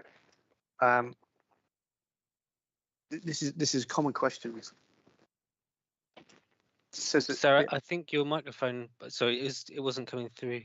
Sorry, can you hear me now? I can, yes, sir. Sorry. I might have moved my mouse over the mute button. Sorry. Sorry, Mr. Walker, I'll just explain. It's a question about the minimum. The policy refers to a minimum of 30 homes. I just wonder why this is a minimum. Is that a policy requirement? Why is it minimum, not approximately or in the region of? Or Sarah, as a matter of principle, this is something you've raised before, and we would be very happy in this case and in other cases where we have a minimum to change it to approximately. Okay, thank you. I just wonder whether there's a particular policy reason given the site, whether no, and I think you and Mr. Hatfield have mentioned this previously. And I think it's something we will look at. Well, it is something we will look at to amend references to a minimum of. All right, thank you very much, Mr. Paul. Can we look at site L now, which is land at Oak Street and Sussex Street, Norwich? I don't have any questions on this site. I I do have something that I need to raise on this one. So it was one that I had earmarked when you said about updates. We got the address wrong on this one. It should be 150 to 154 Oak Street. Right. So that needs to be corrected. So it's still 70 to 72 Sussex Street. Yeah, that's correct. 150 to 154 Oak Street. Okay. Is this the cleared site that's on the corner? That's correct. Yes, I know it. Yeah, it's been cleared and fenced off. That's correct. So yeah, part of it has. So that would be the Sussex Street element of it.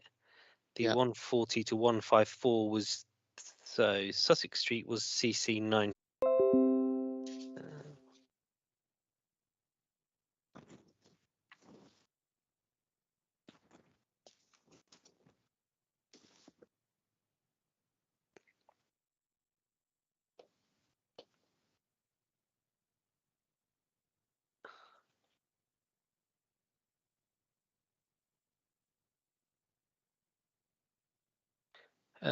Where's it on? Yes, so CC19, that's the bit that you're referring to, that is the fenced off cleared site. This is part of CC18, so the northern part of CC18, which I believe does currently still have some units within it, but that is now within the ownership of the same owners as CC19.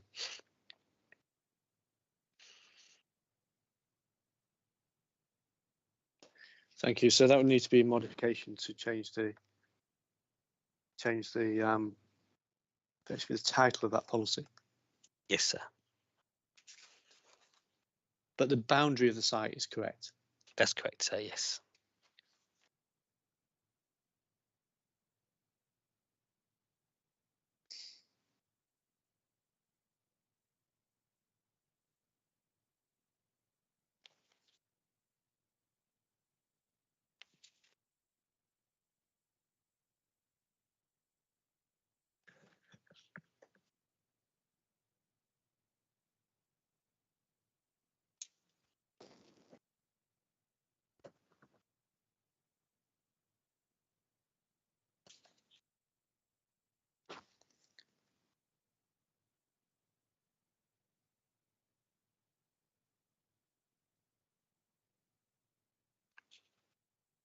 Okay, thank you very much, Mr. Walker. Site M, which is the Vandal Chews and Dibden Road. Page 138 of the plan.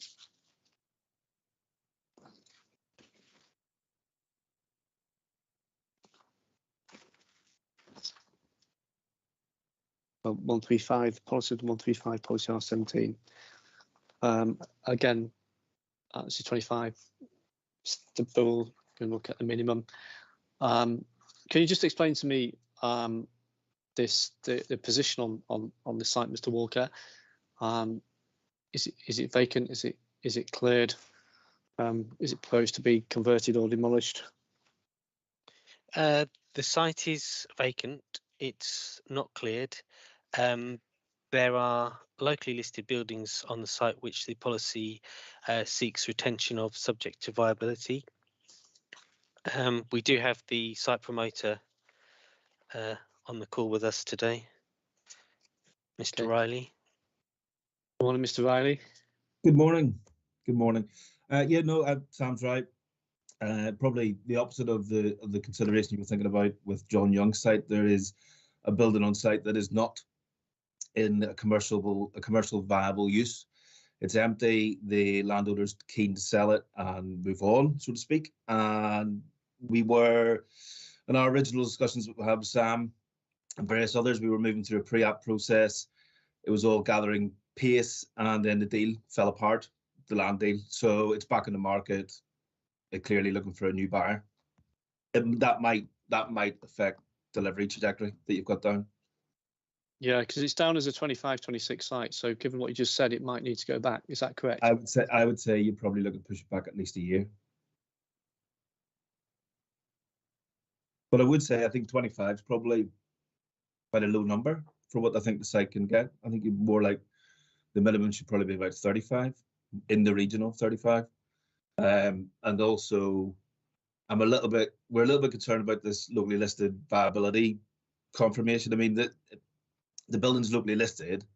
Part of, a lot of the direction of that local listing is to do with its active use as an employment centre, which it clearly is not any longer. I'm not saying it doesn't have any heritage value, but it's not listed. It's not a conservation area. Truthfully, if we were being really bullish, we could apply to knock it down tomorrow. Thank you, Mr. Riley. Thank you. Mr. Walker, do you want to respond to those points?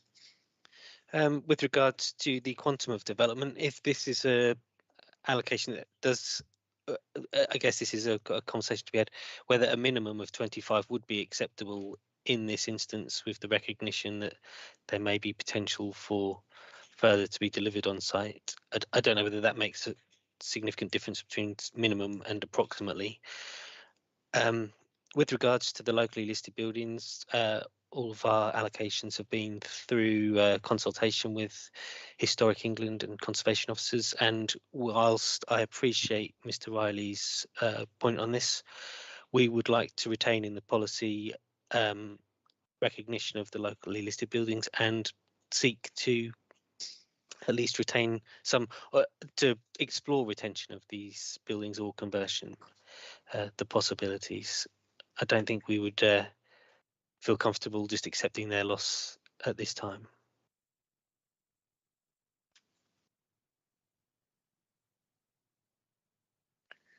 Mr. Riley, is there anything you wish to say in response? Only that through the pre-app we have looked at, the reality of trying to convert the buildings as they are, and it doesn't work from a viability perspective, and there's a lot of structural concerns about the existing buildings as well, a lot of asbestos involved. So I mean, if they want to keep it in the plan, this is another hurdle to go through when it comes to doing the plan application. Truthfully, we'd like to remove as many hurdles as possible, because it is a site that's probably not, as with a lot of city centre sites, would be prime redevelopment land. It's not quite on that level. Thank you. So criterion 1, Mr. Walker would say that an assessment of suitability for conversion, either in part or in whole, taking account of the industrial heritage significance of the site, will be required. That's that's your position, isn't it? That's correct, sir. Yes. Okay. Okay. Thank you. Thank you, Mr. Walker. Thank you, Mr. Riley. Thank you very much. Thank you. Can we move on to site N, which I understand has been withdrawn by a site promoter at Burr Street? That's correct, sir. Yes. The only question I've got is why. It's in active viable commercial use, and they no longer wish to seek a change to that use. Okay. So we don't wish to pursue it if the landowner doesn't wish to. Thank you. So site O, land to the rear of the City Hall. Don't have to go far for a site visit. This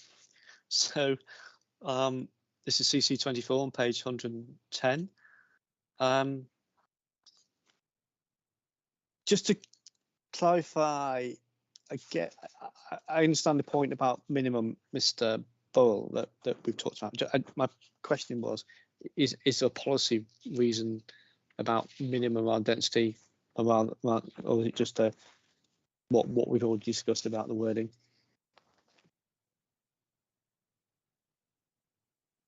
It says a minimum of 20 homes. Yeah, I think in this case that it is a unique site, no doubt about it. So minimum was put in there because there is potential for more. So when I said earlier minimum, we would remove that in all cases. I think we'll have to look at that and see whether that's applicable to in every situation, because I think here some flexibility would be helpful. We could replace that with a range possibly. But what's driving that? I suppose my question was, was whether there was a sustainability issue here because it's right in the heart of the city centre. I don't know. I don't know what's driving it. Well, the aim to have a mixed-use development, which may include residential. So residential uses with a range of other uses, but we wanted to keep this policy flexible because it is, as I say, a unique site.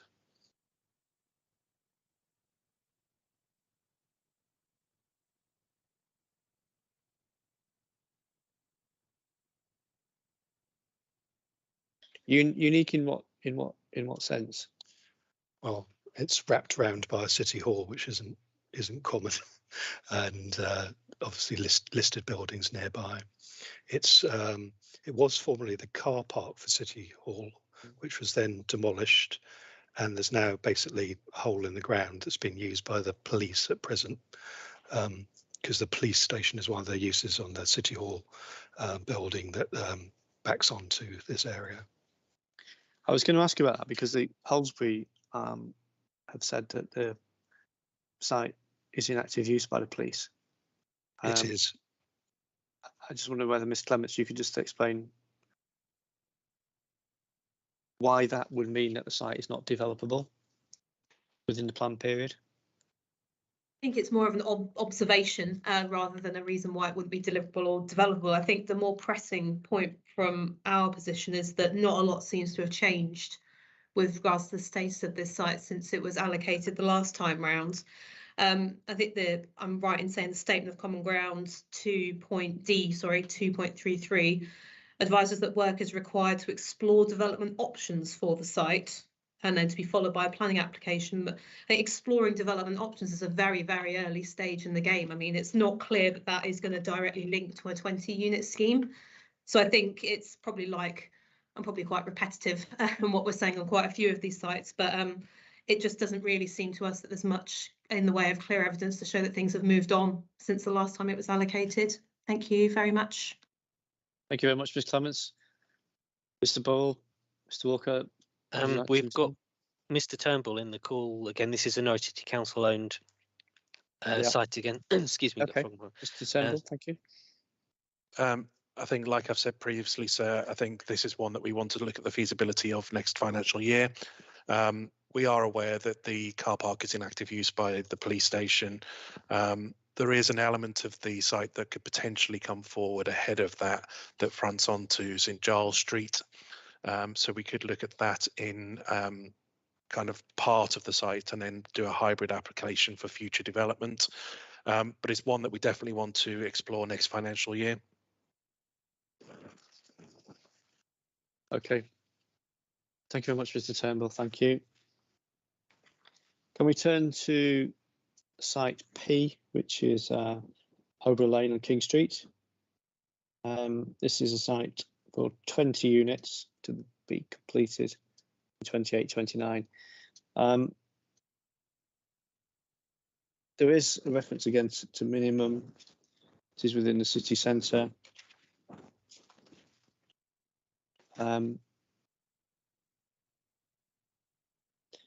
Between the King Street and the river. What is there a reason why it's minimum, Mr. Burrell, on this one, or is No.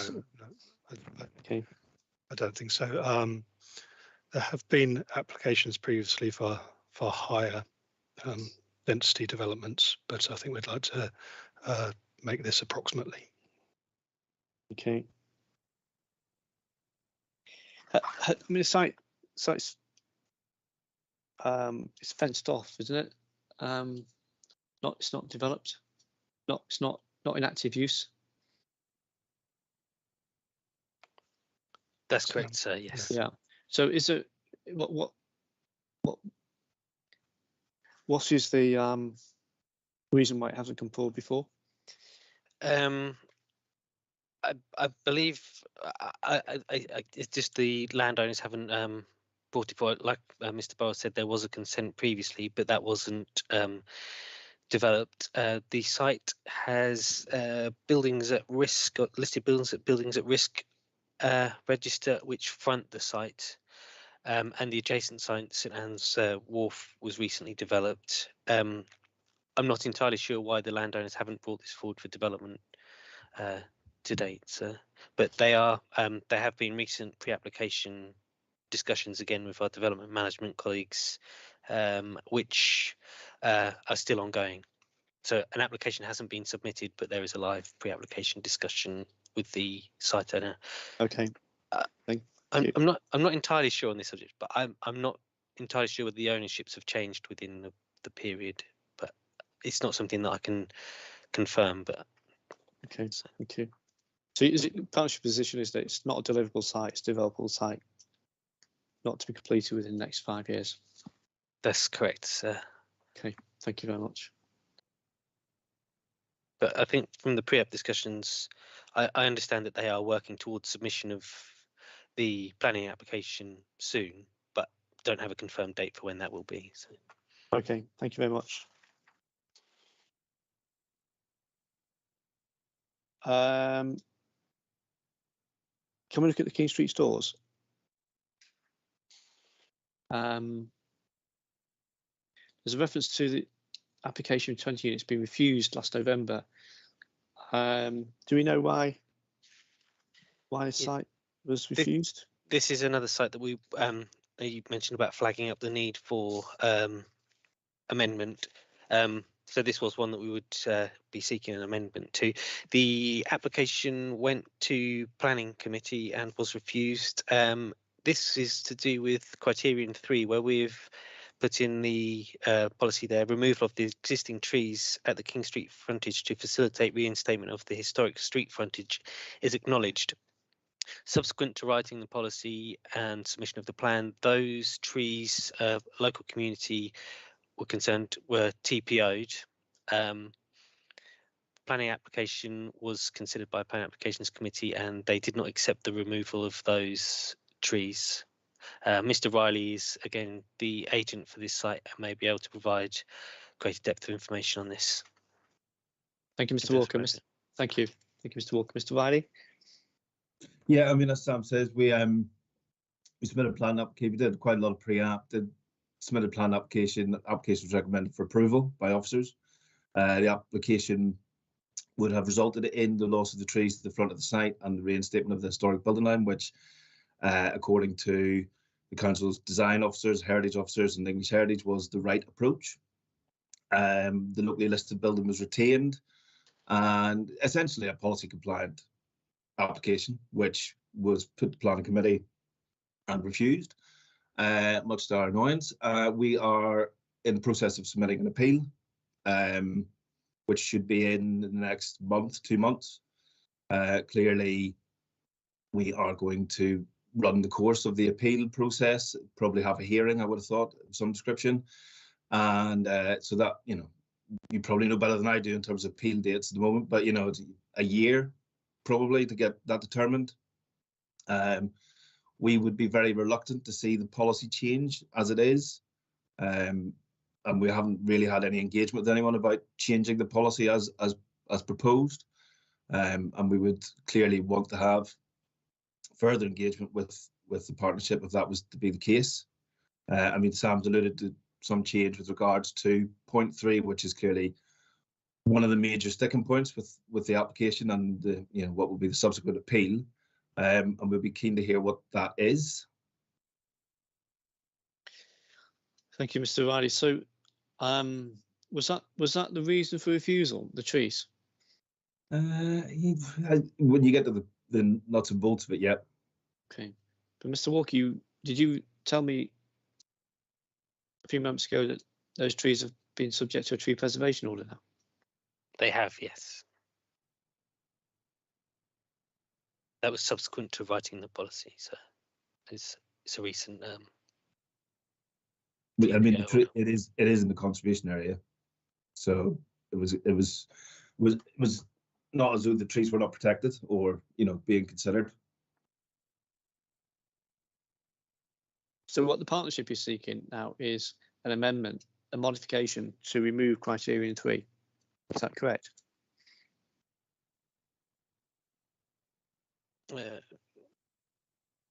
Or to change to criterion 3? So I was just trying to check my notes to see whether it was removal. we put forward in our schedule of modifications, I think, is to require to retain the existing trees following the TPO and refusal of the application. Right. I haven't seen any note of this. This would be part of the proposed modifications as the consultation coming forward. So it's not a we're putting it forward as a proposed modification rather than we're seeking that as a matter. And what about the historic building line scenario? That would need to be if the trees are being to be retained, we couldn't expect the historic building line to be delivered. I mean, that's from our perspective. Sorry, from our perspective, that's quite a dramatic change in direction in terms of what can be delivered on site. If you retain the trees, you essentially sterilize about 50% of the site through the trees and the root protection, etc., etc. And clearly, the retention of the locally listed building would be very difficult, especially if you're trying to deliver 20+ units.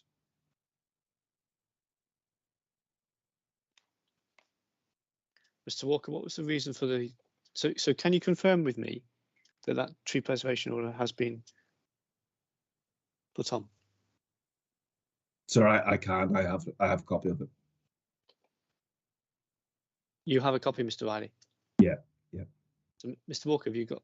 Tell me when that was put on, please. I don't have the date to hand, sir, but I can find out for you and report back.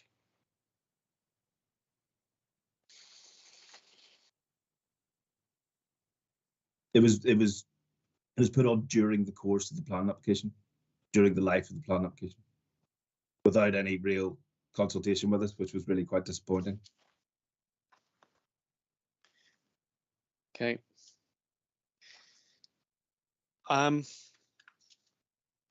So, Mr. Walker, if you're going to put to us a modification, we need the wording of that modification. That was to consider. Okay. We have drafted something. Unfortunately, I don't seem to have it in my notes. I thought I did, but I've just got reference to it in my notes. Is that something that I could? Did you need that verbally, sir? I know you can come back. You can come back to us on that.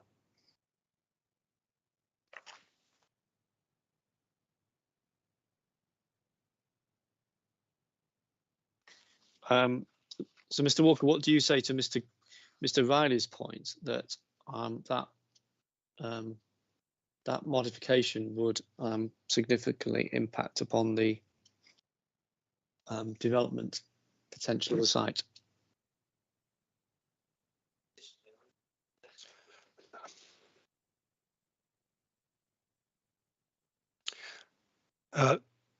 If I could just come in here, sir, it seems to me we have little choice now that a TPO has been declared on these to consider a modification to the policy. So that's what we'll do. We'll propose a modification. But does the site is for 20 homes? With that modification, does that alter the number of homes that could be delivered on that site? I think we've already heard that Mr. Riley saying that 20 homes would be the amount that could be delivered with the TPO. No, that's how I understood it. Sorry if I'm incorrect. To be clear, if the policy is amended, that has a strict guide, I suppose, that the trees are to be retained, delivering 20 homes on that site will be very difficult. Sorry, I misunderstood you, Mr. Riley. Especially with the other requirements of retaining locally listed buildings, which, you know, as much as I am an advocate for keeping trees, you know, the trees maybe have a 30-year lifespan left, and you've got a locally listed building there that clearly is of great quality. Why it's not listed is beyond me, but you know, that's where we are. So if it's not possible to deliver 20 homes with that modification policy to retain the trees, what's a realistic number of homes that could be delivered, Mr. Riley?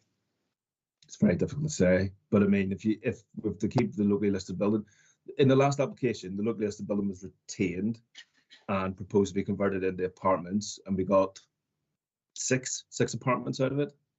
And I think along the frontage that would be left, you would maybe have another 4 to 5 units, unless you fill it full of flats. But frankly, I think you've probably heard enough about demand for flats in Norwich City Centre. So it's difficult, but I mean, for what is in demand in that area, maybe 10. But again, I mean, I think there's a move here to protect these trees at all costs, which seems at odds with, wanting to develop brownfield sites to deliver the best opportunities possible. Okay, thank you. Does the partnership wish to add anything to what Mr. Riley said? No, I don't think I have anything further to add.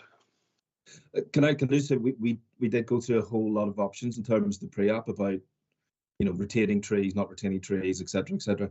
And the clear guidance, which we'll detail in the appeal and any further information you require, was that we should move forward with a planned application that doesn't retain the trees. So this sort of complete U-turn based on a TPO for trees that were already protected seems a little bit difficult for us to swallow at the moment. I'm sure you can appreciate. But if the partnership want to explore what can be available through retaining the trees, we're happy to do that. We've got drawings that show that, and I think what you find is you get a less quality development in terms of what could be provided with where we were and what this current policy actually would allow. Okay, thank you, Mr. Riley. Well, as you said, you are taking your appeal forward. Okay, right. Can we move on, please, to site R, which is the former gas holder site at Gas Hill. My question is this site really developable for housing? It's fairly closely drawn around the site of the former gas holder.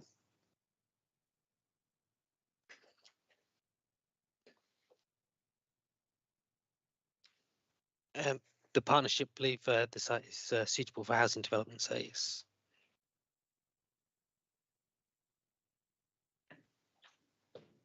What is the current position on the site?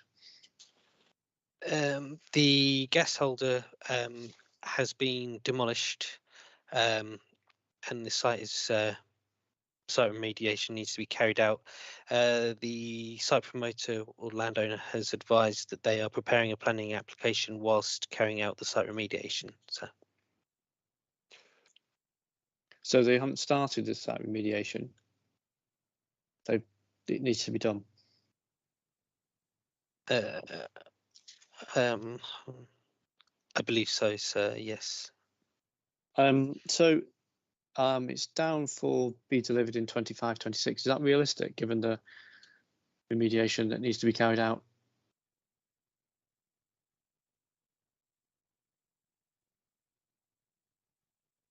Yeah, we've. Sorry. Go on, sorry. The estimated delivery date that we were provided with was 20th start of delivery, I believe. Let me just check that. 23-24, although this could be sooner, but this is one where we took a more cautious approach based on the fact that there are issues with this site in terms of remediation.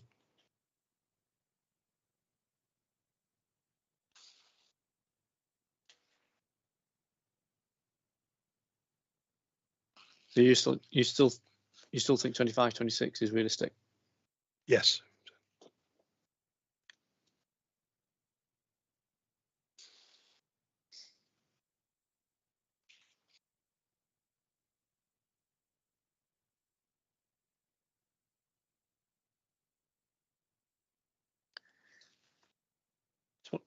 It's one of those sites where someone would need to change the name of the site before they market it. Yeah, well, it is Gas Hill, so, and it's also a very steep hill. Can I turn to S, which is Ipswich Road Community Hub? It's page just which road? Let's look.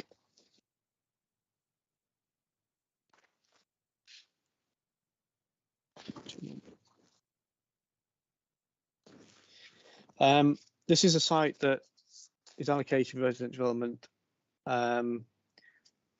which could be general needs housing or could be purpose-built accommodation for older persons or persons with special needs. Can you just please explain to me a little bit about why this site has been put forward for that particular use? Is that a continuation of the use within the existing local plan? I will double check that for you now, Yeah, sir. yes, No, it yes, it is. Yes, it is. There's an adult training centre on the site, isn't there? Yes, there is. So is that why it's been put forward for the uses proposed now? Yes, that's correct. Yeah. So and what's the reason why it hasn't come forward before? I think that's to do with NCC Adult Services review of what was required, but they now are of the view that they should leave this site.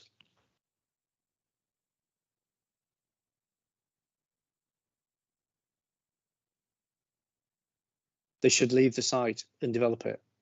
Yes, yes.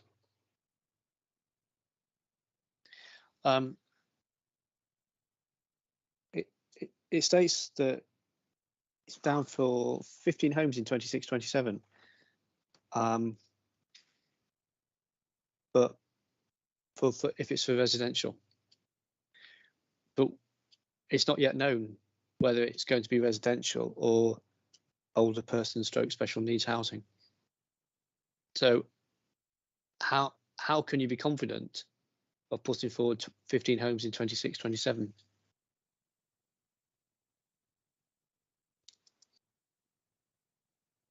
This is the information that was provided to us. We've based our trajectory assumption on the information that has been provided. By the landowner? Yes, by Norfolk County Council. But what do you think though, given that policy is not yet, policy is flexible in terms of what could take place on the site. So residential residential may not take place at all on the site in terms of its general market housing.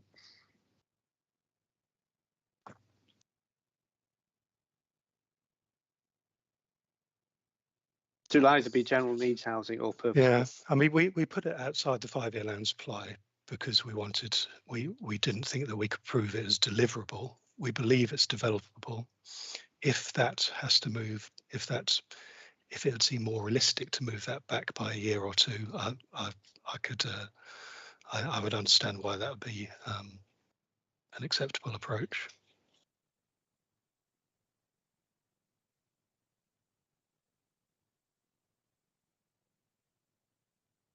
Okay, thank you. Can we turn to site T, which is land at Argyle Street, CC11?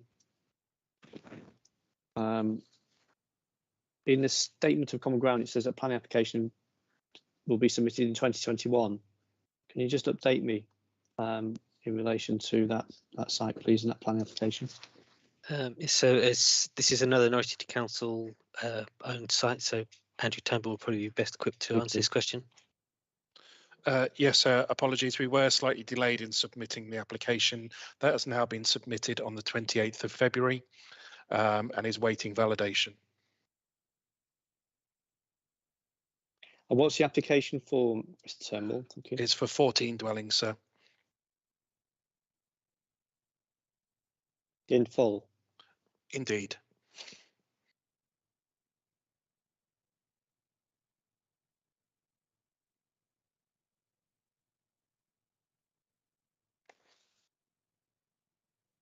So tell me, Mr. Turnbull, that you've submitted. You said you submitted it. What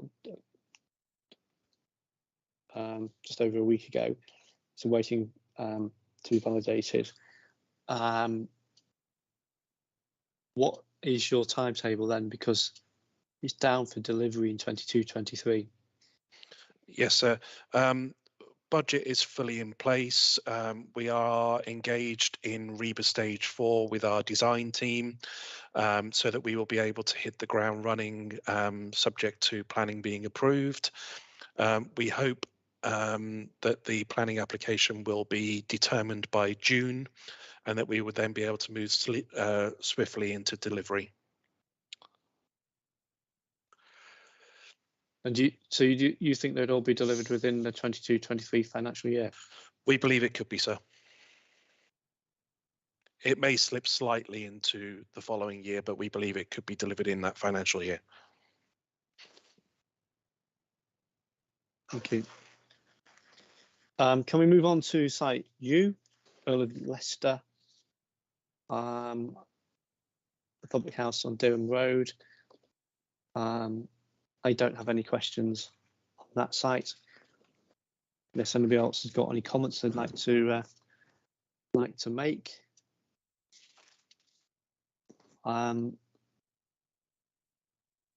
Site V is 10 to 14 Burr Street.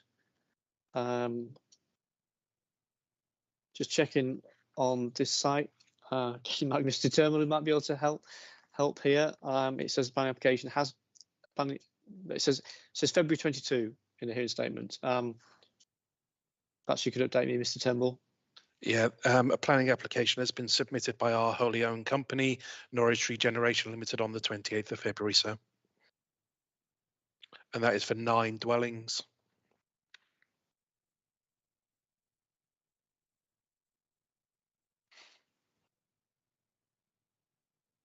So, Mr. Turnbull, just tell me whether tell me about the process for whether that can be delivered within the first 5 years. Again, sir, what the company is engaged in is doing the works under REBA stage 4. Subject to planning approval, we would look to move quickly into delivery. However, we feel that because this one is for private sale, there would be a slightly slower pace, and so likely to be delivered in the following financial year. Completed in the following financial year.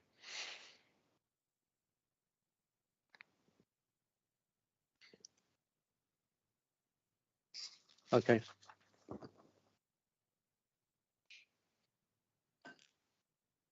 Thank you very much. Land at Lower Clarence Road, the site has been withdrawn. That's site WCC13. That's correct, sir. Yes. Can you just confirm that the reason for that? It's Network Rail own the site. They were keen to develop this land when we were going through the plan process, but subsequently, due to transport changes around or related to the railway station, they are now going to be providing, I'm not sure what this is, but what they call a kiss and drop car park for the train station now. So they have no intention to bring this forward for residential development. Okay, thank you. Kiss and drop. So Yeah. Yeah. that sounds dangerous. It's already a surface car park, so that's used quite regularly for football parking, and so they're going to develop the railway station element of it because the site's between the two. Okay, thank you. I don't know whether you noticed on recent visits to Norwich, but there's a lot of works going on to those junctions around the railway station at the moment. So Yeah, I believe that's part of that. So. Yeah, we did notice that. Yeah, no, thank you. Okay, right. So that completes the Norwich set. Thank you. It's now 12:10. If I could just bring in Miss Feeney.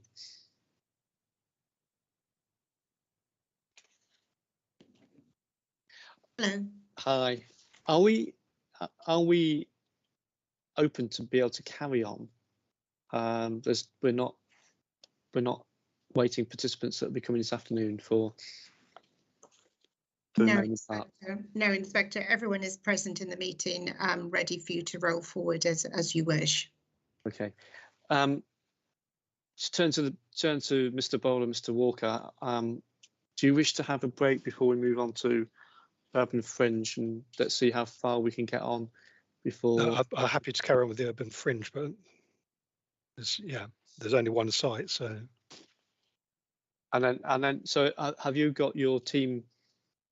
If you wanted to carry on further, is your team available? Yeah, so then we'd be on to the main towns, but yes, our team are here for that. Okay. Right. Okay.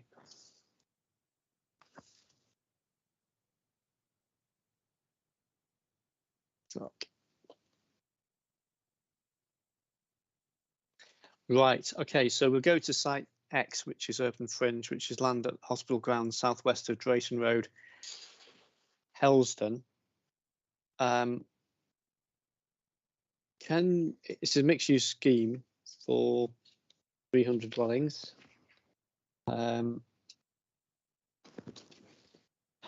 Policies on page 216.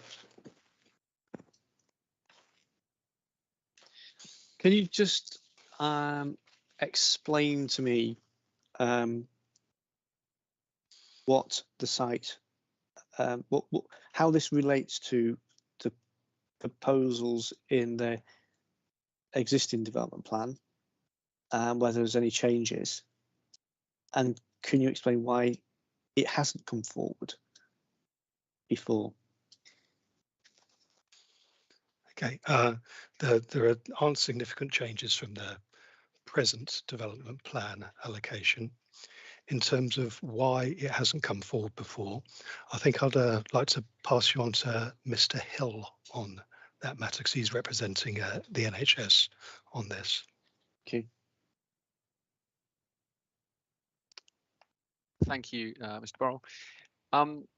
Yes, we've been working with the Trust for a number of years on the site. We started pre-application discussions probably around mid to late 2019, pretty bit earlier than that, sorry. As part of those discussions, we had fairly extensive dialogue with the County Council Highway Authority in relation to bringing the scheme forward.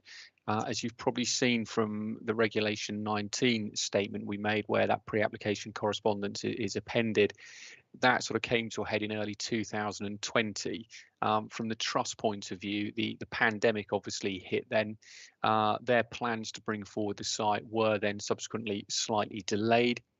However, as of sort of late last year, I believe around sort of October, the Trust got board approval to recommence the disposal of part of the Helsdon Hospital site. They have instructed a project team to bring forward an outline planning application and recommence those pre-application discussions. At the moment, the anticipation or the expectation, sorry, is an application will probably come forward in about Q2 or Q3 of this year. However, just to sort of add to that, in the background, the Trust have been undertaking work on site to ensure that site that is allocated is ready for development, and that's related to sort of decanting services. And I believe the only element on site that is currently a key component of their operation relates to a data centre. However, that has capital funding in next year's programme to be relocated due to its link to the redevelopment aspirations. So hopefully that helps.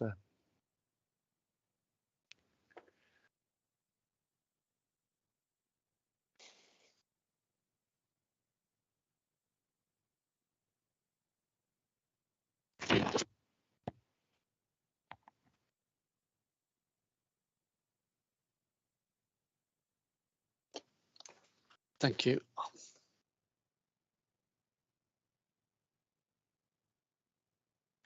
I've got a hand up from Helen Adcock. Thank you, sir. In relation to this being a rolled forward allocation, and Mr. Burrell saying there's no significant changes from the previous policy wording. The previous policy wording, as currently says, does have reference to recreational use within the policy wording. I can just get to the wording of that. So it says at the bottom of page 25 of the current adopted plan, it says recreational provision could be included on site. Now, whilst I recognise that that doesn't actually give an amount or a type, that no longer shows in the rolled forward allocation. But as we know from previous hearing sessions, the partnership has introduced document D2.70.1, which is the Sport and Open Space Needs Assessment for Helsdon, March 2020. And although that was introduced as part of a statement of common ground between the partnership and Helsdon Parish Council, we've heard in previous hearing sessions that the partnership consider that there is a need for open space within Helsdon. The question I have, if that is the case, in the review of allocated sites that they choose to roll forward, why did they not consider what they say is an up-to-date evidence base for open space and sport provision, and have some kind of requirement within the policy wording for HEL 1 in its new form for open space and sport provision?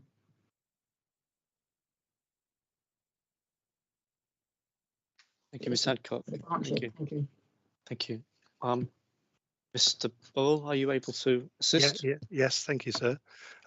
The site allocation policy, the adopted site allocation policy, was prepared prior to the development management policies in Broadland. Those development management policies apply, so there is a requirement for open space on this site as there is on any other development.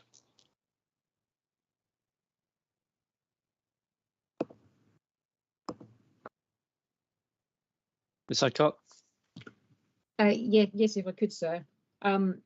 As the part of the local plan documents are out of sync in terms of their timing, if they don't take into account a site allocation at this stage for the evidence base of open space needs assessment and consider this site as part of a reasonable alternative to provide for that need that they say is evidenced within their plan, the partnership says evidence within their plan, it will continue to be out of sync because the development management policies will get updated and there will be an evidence base for that, and so it goes on. So the fact that the development management policies talk about generally across all sites similar amounts of open space, the point is that the partnership have introduced into this plan process that they're saying that there is a need for sport and open space within Helsdon, of which there have been a couple of sites. One site is my client's site, Gerald's site at Heath Crescent, which was dismissed. It got through to the reasonable alternative stage, but it was dismissed as a site to come forward to pick up that open space, as was HEL 4. So HEL 4 has been rolled forward to pick up that need. But as reasonable alternatives, it doesn't seem that there has been an appropriate assessment of the reasonable alternatives to pick up the sport and open space need that the partnerships say it is there, and HEL 1 as a development site which brings forward infrastructure and other provision could have been one that they could have looked at as a reasonable alternative to bring forward the open space need that they say is out there.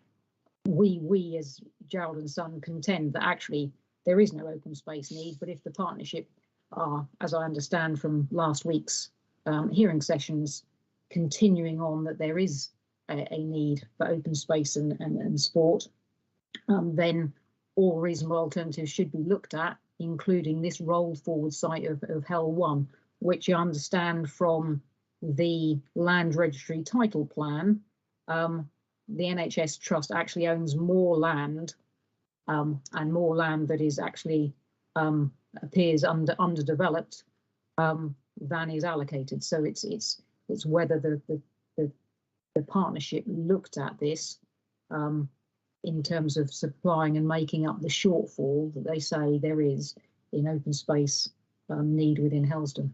Thank you, sir. Thank you. Ms. Adcock, you're not saying that. I'm just looking at the policy in policy L1 in the existing DPD. You're not saying that included recreational open space, and this policy in this plan doesn't. You're saying it. What your question is whether the provision of open space to meet open space needs in Helston was considered to be located on this site in this plan. Is that what you're saying? There's two bits, sir, if I may. In the policy, the adopted policy, Broadlands site allocations policy, at the bottom of page 25, there is reference. Sorry, just to recreational provision could be included on site. So it's not it has to be. It's not a requirement. It's just saying it could be included on the site. That wording is no longer in the rolled forward allocation within the Greater Norwich Local Plan, but there was clearly consideration that in addition to what was in the development management policies at the time, recreational provision could be included on site in addition to those standard general policies for recreational provision that are required across all sites. So that's one point. That's probably the minor point. But yes, so the second point, which is more of the major point, is that the partnership is saying that there is a need for open space within the Helston area, but they haven't considered this site as one of the reasonable alternatives, and as a site that is actually delivering and will come forward, as we've just heard from Mr. Hill. It seems a bit perverse that the partnership haven't considered this site for the delivery of some of that shortfall in open space that is there in Helston. Thank you, Mr. Bull. Can you just answer those points, and just particularly the in the existing plan, it's written in different form. It talks about guidelines for the development and set out in text rather than bullet points, but it does say at the bottom recreational provision could be included on site. I'd like to know whether you know what that recreation provision that's referred to in that policy means, and then please, if you can, if you wish to respond to the comments that Ms. Hadcock has made. Thank you. Well, I'll just go back to my earlier response, so that our view is that the requirements of development management policies mean that open space will be provided on this site. Whether additional amounts of open space to those requirements should be provided, I think would have to be dealt with on a plan application basis. Whether that's something that the NHS would feel happy to be providing for, that's a different question. So, Mr. Bull, you're saying that in terms of development management policies, the recreational need arising from the development, yes, would be provided on site, but there is no provision for any community recreational needs. That's correct. On site. That's correct. Ms. Adcock. If I may, sir. Yes, and that's the point. It's the additional community recreational needs that, as a plan-led system, the Greater Norwich Local Plan is looking to identify sites within Helston for open space. And it's just a case of why was this site not considered a reasonable alternative for that as part of this plan. I take Mr. Burrell's point about the development management policies allow for general open space provision to make up for the requirement from the development itself, but in terms of making up the shortfall, why was it not considered a reasonable alternative that this site could bring that deficit forward, or make up, try to make up the shortfall in that deficit?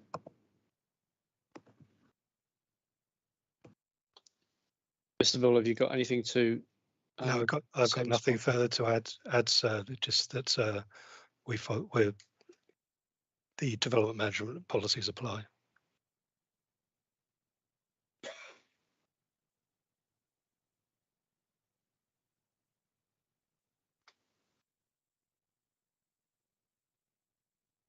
Ms. Adcock, I mean, you're in. I think you're coming from a point of view as why did they allocate your client's site rather than this site? Is that behind where behind your question? Sorry, sir. So my client site, Gerald and Sons site at Heath Crescent, was not allocated, and it was not allocated due to the uncertainty about whether there was an open space need within Helsden. So I come from it at the point of I actually contend that there is no open space need within Helsden. However, the partnership have recently introduced into its evidence base document D2.70.1, which is the Sport and Open Space Needs Assessment for Helsden March 2020, as their supposed evidence for sport and open space. Now, if there is evidence for sport and open space need within Helsden, then my client's site, which was discounted at the reasonable alternative stage, should have gone further as part of that provision in terms of my client for Heath Crescent is the proposal they're saying is that it could either come forward as 100% residential, or it could come forward as part residential and part recreational open space. So it's really is a case of, has the plan and its evidence base done the job of identifying and evidence basing the need for open space, given that there are spatial allocations within the Great Irish Local Plan for open space at Hell 4, when there are effectively at least two other reasonable alternatives that could be considered. So it's more, the point that I'm trying to make is more about plan process, and has the plan done its job, and because it hasn't, in my view, therefore it's unsound because it's not justified or effective. And we also believe that it doesn't meet the SEA requirements, which we dealt with in week 1. Okay, thank you, Mrs. Miss Adcock. That's helpful. Thank you. Can I ask a question about the policy? And I think this might be relating to a point that was made by the partnership previously. Criterion 1 says a small amount of E brackets G employment uses. Is that, did I pick up from Mr. Morris? I think it was that needs to be altered, doesn't it? Not in this case. Not in this case. Okay. No. Would you like me to? Yes, please. Provide further information on that. Mr. Morris is sitting next to me, so I shall turn to him if that's okay to just get some more information on that.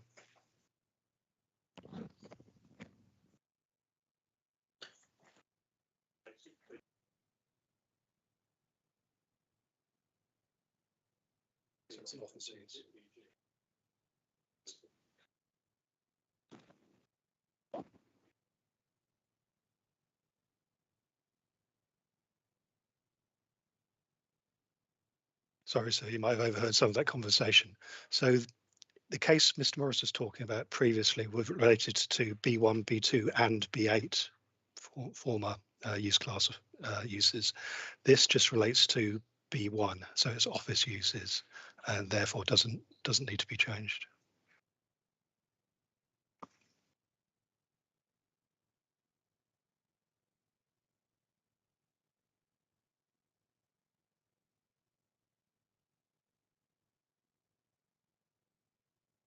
So should it be Class E? Class EG as it's drafted. We believe that's correct.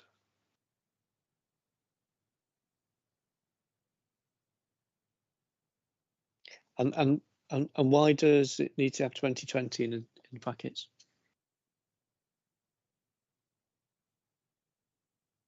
No, it doesn't need to have. No, that needs to be removed.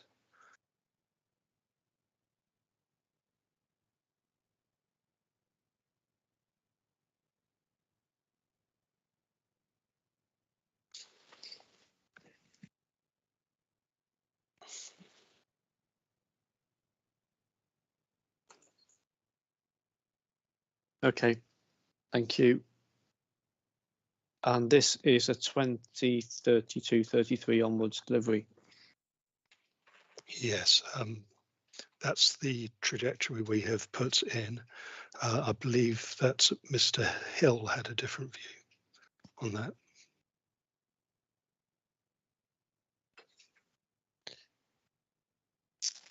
Thanks, Mr. Barrow. Yes, I think our view was that was slightly cautious. Appreciate that we've said that the trust will be applying for outline planning permission. The intention, as we touched on earlier, is that is submitted Q2, Q3 this year. You would hope that we would secure planning consent no later than sort of early 2023. The trust have indicated that as soon as the application is in, they will start marketing the site. I think even if that was a fairly drawn out process and then reserve matters applications have to be submitted, you would hope that delivery can start on site by 25-26. So our view that was just a very cautious approach in terms of the housing trajectory that the partnership had taken, and that we would certainly hope that delivery could be a lot sooner than that. So it might well sit outside of 5 years, but not in your view, not up to 22, not 23, 22, 20, yeah. 32, 33. Yeah, absolutely.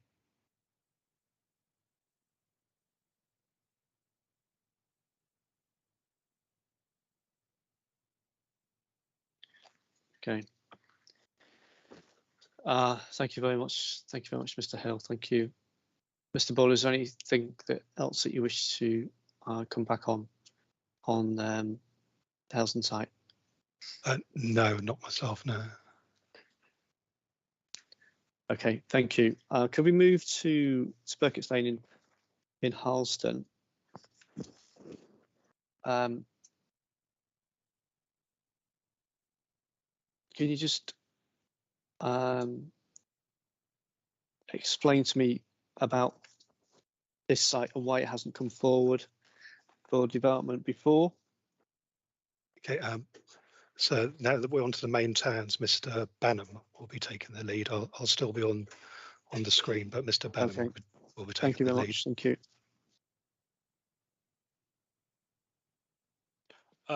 Hello, sir. Yes, the site on Spurketts Lane, H4, has been promoted by Durrants, who have been acting on behalf of a local farming landowning family. The balance of the site is owned by a local charity, the trustees of the Harleston Relief and Need charity, locally known as the Seymour charity. We had representations from the charity on behalf of the Reverend Nigel Duffield in 2020 to say that they were in the final stages of negotiating with the neighbouring landowners, i.e. the Durrants promoted land, to bring forward the development. And since then we've had a statement of common ground from Durrants to explain that the site is coming forward, and I believe a pre-app proposal from Cripps Development. The delay was purely to do with the charity needing to go through the Charity Commission for approval for selling the land.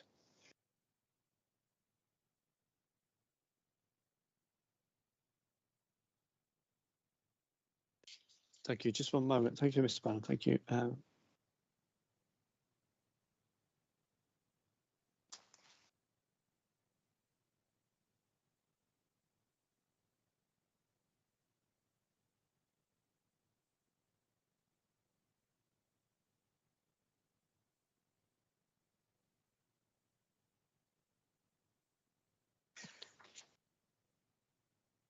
So what is that's helpful. What is the current position then now on the site? It is down for in the trajectory for 15 dwellings in 2026, 27, then 40, then 40. Can you just explain to me what the current position is in terms of planning process? Yes, so a pre-app process, I believe, has been undertaken. The promoters were in their update of November 2021 slightly more optimistic in terms of delivery. They were suggesting that an application for June 2022 with construction beginning in 2023 and a sort of build out rate of 40 to 50 units a year.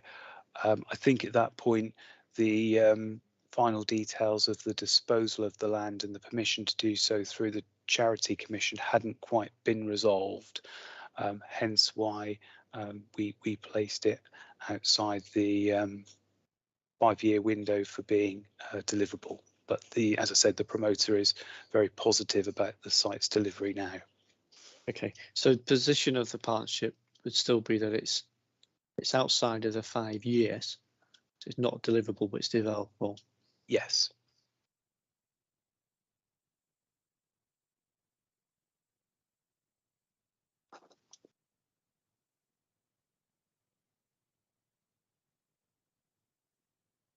Thank you. Are there any? Does anybody want to raise any comments on this Burkitt's Lane site? Okay, can we turn to the other Halston site, land off Station Hill, which is 40 dwellings. Now, I understand that there is on a site a resolution to grant planning permission was made by the council 2 years ago, and I don't know whether there is an update in terms of the 106 from that, which has been set out in the hearing statements. So it'd be helpful for me to understand that, and I'd also quite like to understand what is holding up Section 106 signing. Yes, sir. I've spoken to my development management colleagues. They seem confident that the agreement is very close to being finished. I believe it's just with respective solicitors, so we are confident that the development is going to come forward. I also believe the promoters are confident as well, and I believe Mr. Carpenter may still be on the call, so he may want to add a comment himself. Thank you, Mr. Bannon. Mr. Carpenter. Yes, thank you, sir. Yeah, happy to. Yeah, with all due respect to the lawyers in this meeting, it seems to take longer than always expected when the lawyers get hold of it. But yes, the Section 106 agreement is almost complete. There was one particular matter which was very specific to this site that needed to be resolved, which was to do with the cadet force who have a hut directly adjacent to our site, and we're looking to allow them to use part of the open space that would be included within the scheme, and it was just how to handle that within the Section 106 agreement. But as Mr. Banham said, we're almost there, and the trajectory for this particular site, I think, is probably slightly cautious, but is about right. It's just after the 5 year to come forward with completions 20 and 20 in 2 separate years.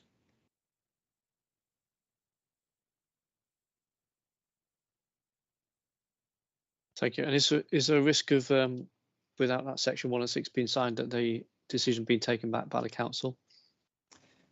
Not that the council have suggested to us. Quite the contrary, in fact, that they are keen to get the Section 106 agreement signed and away, and the site brought forward for residential. The site is vacant now. It's empty. It has one small building on it, which is easily removed from the site. It is a vacant site within the residential area of Halston, so I think everybody's very keen to see that brought forward for residential development. Okay, thank you very much, Mr. Carpenter. That's I can confirm that having spoken to my development management colleagues, that was the message I was also given. Okay, thank you.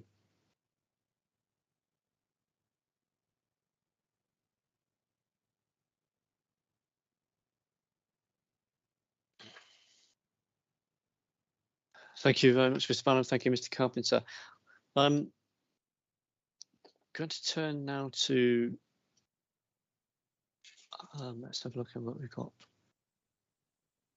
We've got just one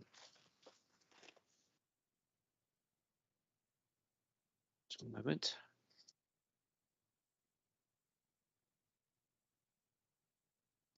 So we've got 1, 2, 3, 4, 5 sites to go through. I just wonder whether the partnership would like a break. I'm also conscious, Ms. Feeney, that I want to refer to Mr. Ivan's statement when we get to Reepham, and maybe some participants who wish to discuss Reepham. So I'm wondering whether now would be an appropriate time to have a break, or whether we should carry on and have a later lunch break. Mr. Burrell, it's with yourself. Participants are in the meeting, so it's how the GNLP feel. I think it's probably best to take a break now, because it will be a change of the guard from us, because we're now on to key service centres. So I would suggest it'd be best to start on Reepham after lunch. Okay, so thank you very much, Mr. Bull. That's helpful. So if we start, if it's now 1:45, so if we have 45-minute break and we come back and pick up Reepham at 1:30, is that acceptable to everyone? It is to me, sir. Okay, okay, thank you. Thank you. We shall do that. So we'll adjourn now, and we'll come back at 1:30. Thank you very much.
Mr. Warden. Oh, we're here.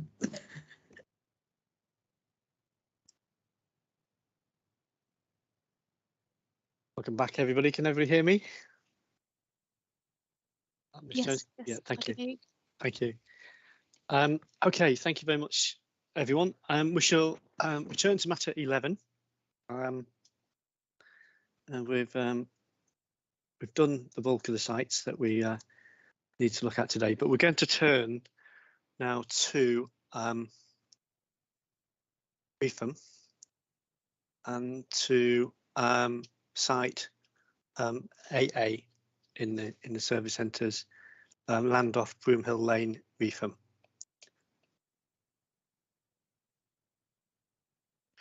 Now, I know that there are a number of people who may wish to make contributions, but I'd just like to first of all just refer to Mr. Ivins, who Mr. Ivins is not able to join the hearing today, the hearing session today, but Mr. Ivins has made representations which are on the website, and then he's made further representations in response to the council, the partnership's statement, and because of particular circumstances, we have accepted that statement. So that is on both his original statement and his supplementary statement on the website. I don't wish to read out both statements, but I will, for the benefit of all participants, just summarise his original statement and then his supplementary statements in response to the partnership's hearing statements, if that's okay. So I just read out Mr. Ivins' summary of his main representation, which is that the Rep 1 allocation in its previous and proposed form cannot be sustained, it cannot be viable, it cannot be delivered, cannot be sound. The latest framework, paragraph 8, advises that development must have an economic objective, a social objective, and an environmental objective. The Rep 1 allocation in its current and proposed form cannot be sustained, cannot be viable, cannot be delivered, cannot be sound. In which case, other allocations, as he suggests in his statement, must be brought forward to ensure delivery of the required housing allocation to satisfy the plan's housing requirements and maintain Reefham as a key service centre. So that was Mr. Ivins' first original hearing statement, and now Mr. Ivins has submitted another statement in response to the partnership's hearing statement, and I won't read it out, but there are a number of points that the Rep 1 allocation was claimed by Broadland to be sound, available now and deliverable, but this has not happened, and the withdrawal of Hopkins Homes and the Moulton Associates has resulted in 3 separate applications submitted in early 2020, which has resulted in a hiatus of housing development in Reefham since 2016. He considers that there are significant materially outstanding issues with the 3 applications that remain unsolved after 2 years. He refers to the latest viability assessment of June 2021. He states that it's inconsistent with timescale as it now projects the completion of the whole site by 2025. The statement of common ground is not co-authored by all of the applicants involved in the development of REP1, and therefore is little weight.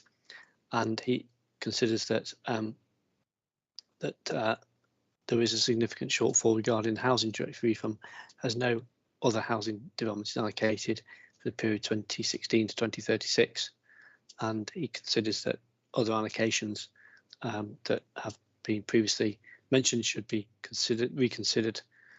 The detailed policy requirements are not justified as they cannot be fulfilled with a significant material change concerning an uplift of 41 dwellings and a removal of sports hall and an unacceptable design and layout and infrastructure constraints, and that no justification has been submitted for a significant uplift of 41 homes to the allocation requirement of 100 homes.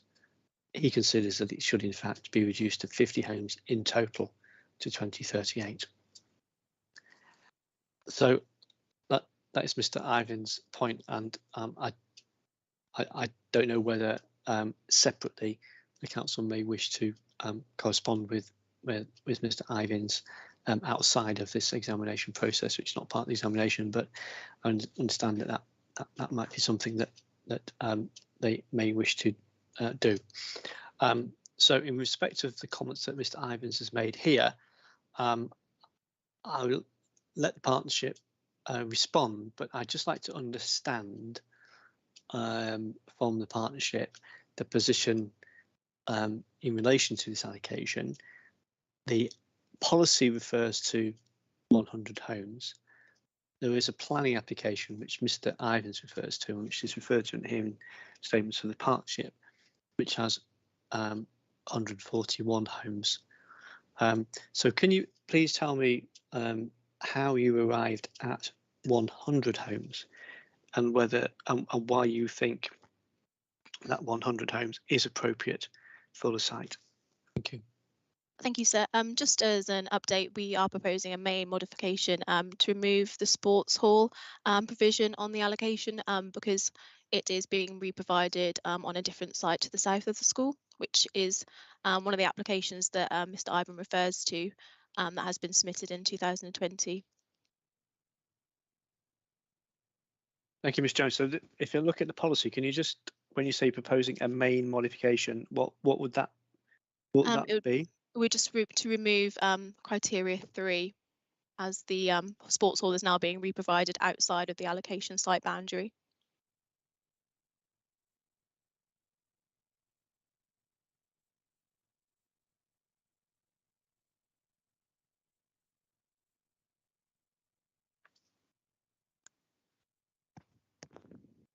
Because the sports hall is being located, the sports hall is being built separately to this proposal. Yes, there is 3 applications that are running together for this site. There's the full application for the 141 dwellings on the allocation boundary, which is the exact same boundary as the allocation. A separate allocation, a separate permission is being applied for the access, and then a third permission, which is for the reprovision of the sports hall, just within the site, within the school ownership.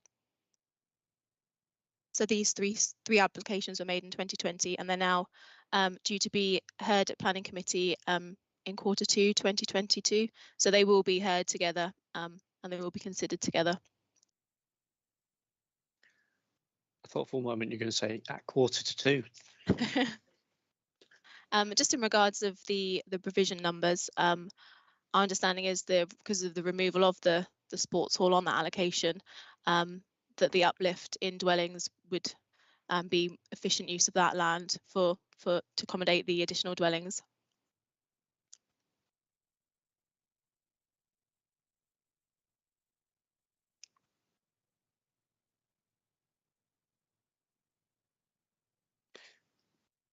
But you're not proposing a main modification in respect of the policy numbers?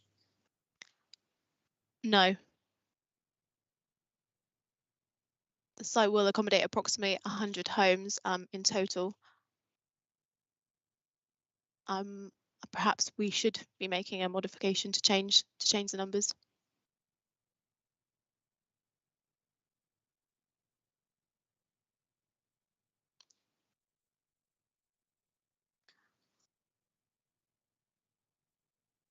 Well, I'm not suggesting it. I'm just asking whether because what you're saying is that the removal of this. So effectively, how have you got to 100, and the site promoters got to 141? Because of the removal of the sports hall that was going to be provided on there. So I don't think we would be looking to change the 100 homes in the policy word, and we wouldn't be proposing to change that. Oh, so you're not going to change it? You don't want to change that? So, but D3.2C, your trajectory, has got it as 141.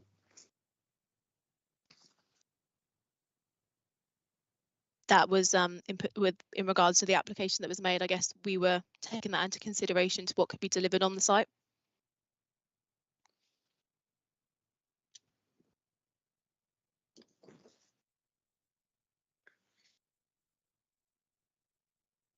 So we have 100 in the policy, approximately 100. Yes, that's correct. But the planning application is for 141. And that is what is also showing in our trajectory is 141. Yeah. Do you think 141 is approximately 100? No, I don't know whether Phil wants to come in on this, if that's okay, Mr. Morris. Okay, thank you.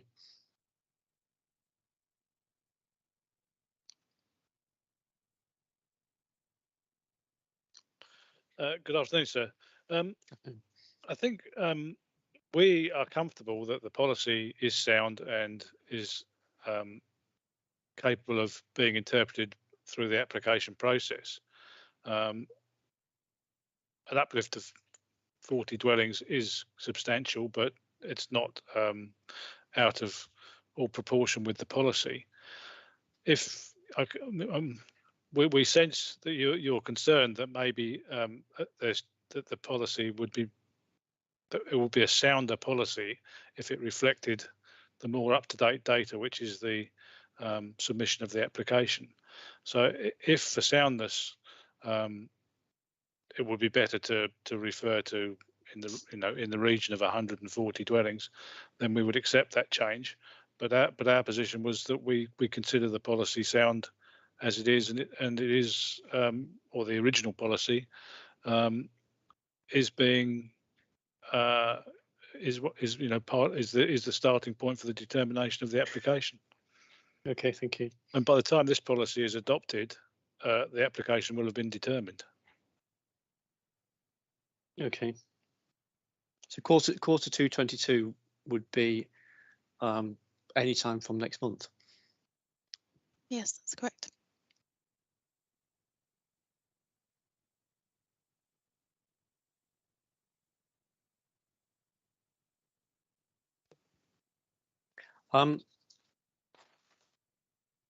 There is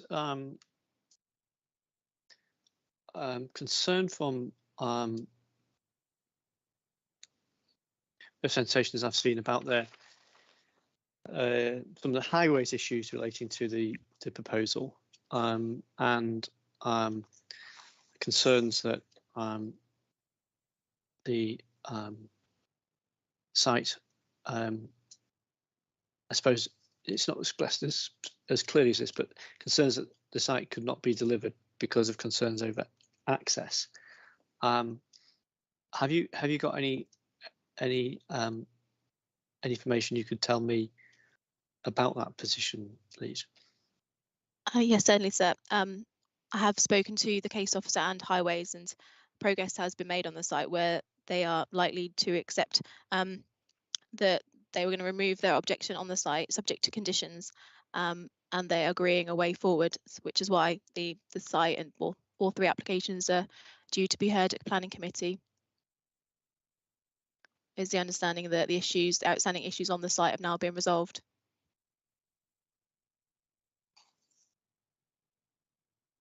Yes, I've seen. I'll refer to the planning application, and I've seen the email to Mr. Judson, which Mr. Wilson has sent, and the reading of that seems to be that there's some issue about contributions to bus services, but it didn't seem to rule out to me a positive recommendation from the Highway Authority. Is that the case? Yeah, my understanding is that the issues are resolved. I don't know if Mr. Dolman has anything further to add, but my recent conversations that have been had that they are resolved.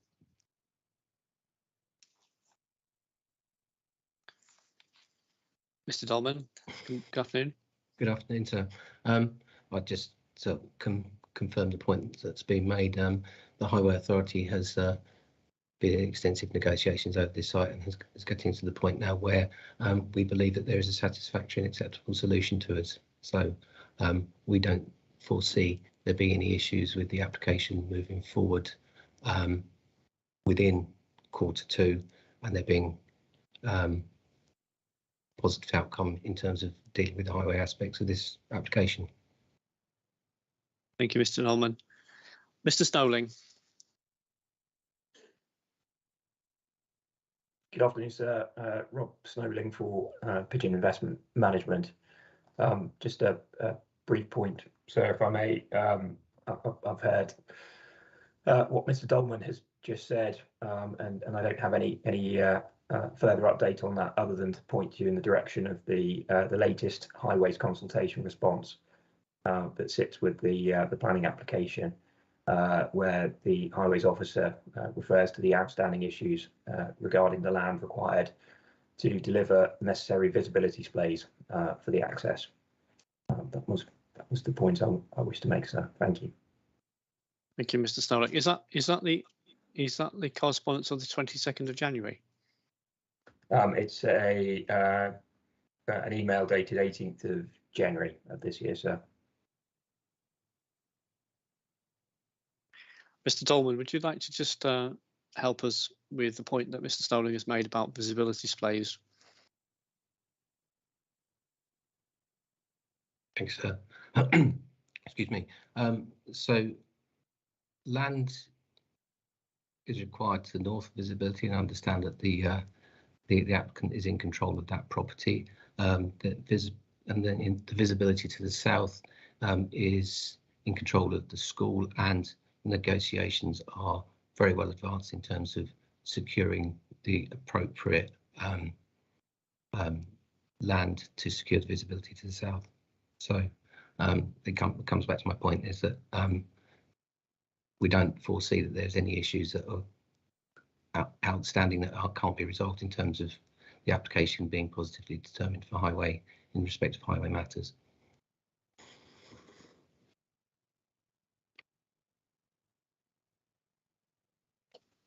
Thank you. Mr. Snowling, is there anything you wish to add in response to Mr. Dolman's clarification?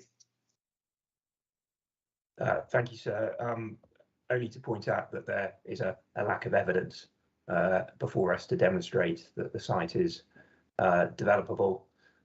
We've seen in the statement of common ground that there was a suggestion that planning permission would be granted at the end of last year.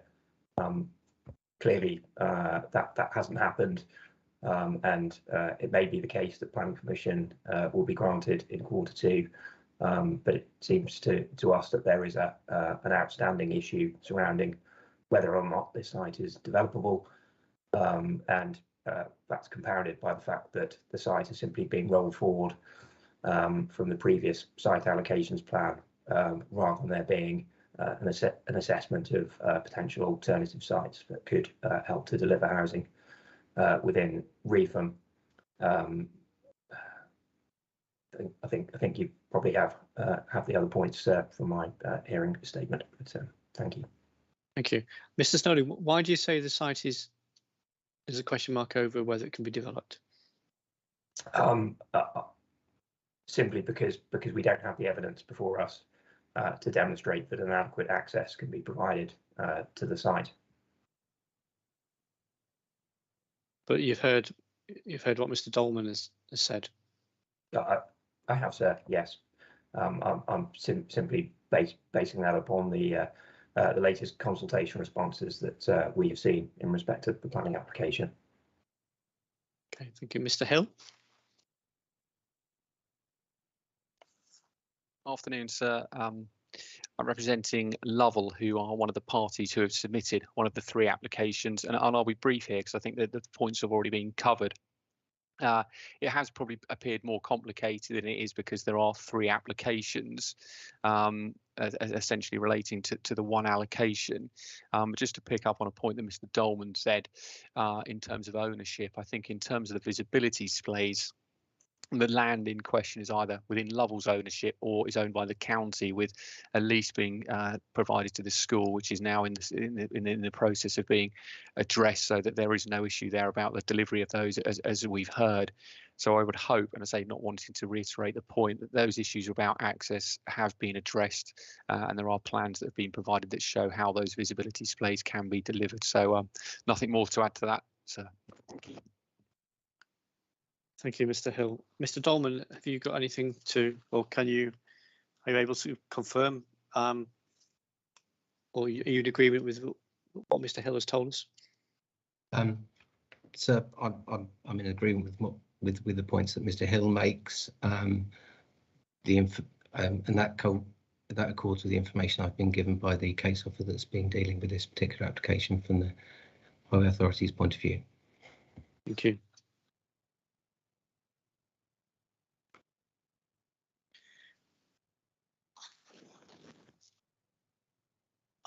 Has anybody got any further comments to wish to make on this site at Reefham?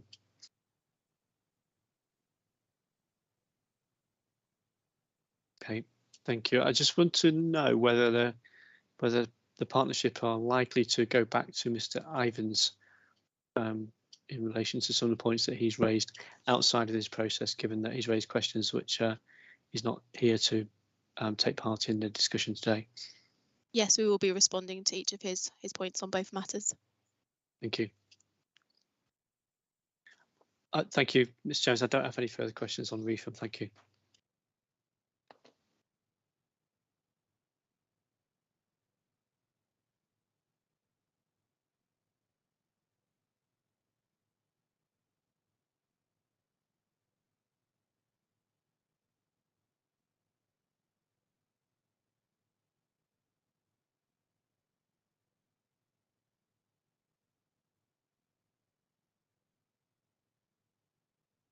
Thank you. Can I turn to site BB now, which is Grove Road? And can you just explain to me what the position is on this Grove Road site, please? Yes, of course. This site obviously was previously allocated due to an additional housing need with care. This need was not unmet and is therefore considered appropriate to reallocate. It's not yet been brought forward as phase one of as the phase of development that requires the access to Het 2 has not been progressed. However, the access to this has been approved in the recent reserved matters for parts 3 and 4 of Het 1. So we consider that this application could come forward within the plan period on the site.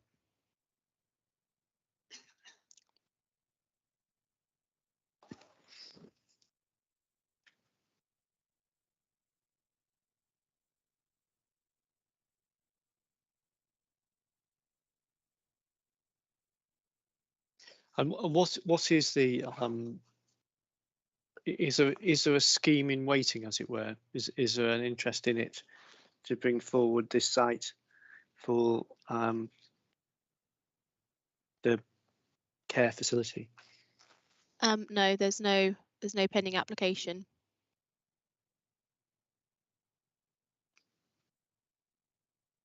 So what is it that what is it that gives us confidence that that will come forward for this use?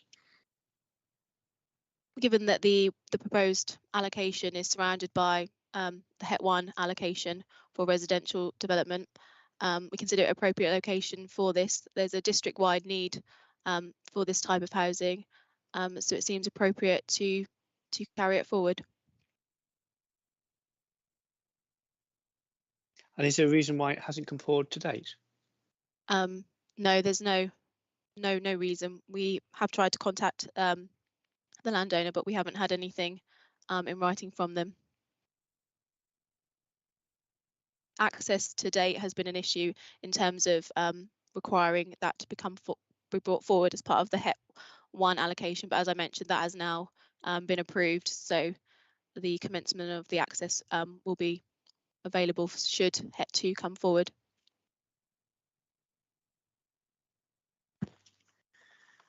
Mr. Snowding, thank you. Thank you, sir. I'll be brief because I think Ms Jones has probably covered the point already, but it's been assumed that the site is an available site purely on the basis that it was allocated in the previous site allocations plan. There is no statement of common ground between the partnership and the landowner, and from the evidence that we have seen, there doesn't seem to be any indication that we have a willing landowner here, and our concern relates to the fact that this site is simply being rolled forward from the previous plan. It may not, or it may not be available, in which case this site has been allocated or is proposed to be reallocated without recourse to look at alternative sites in and around Heatherset that could provide suitable alternative specialist accommodation. Thank you, sir.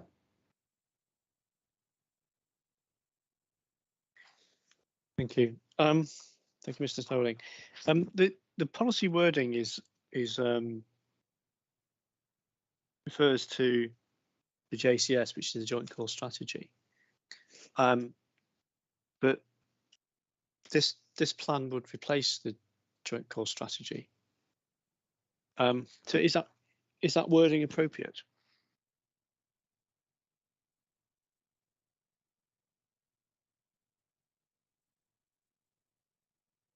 We would look to delete that part of the policy.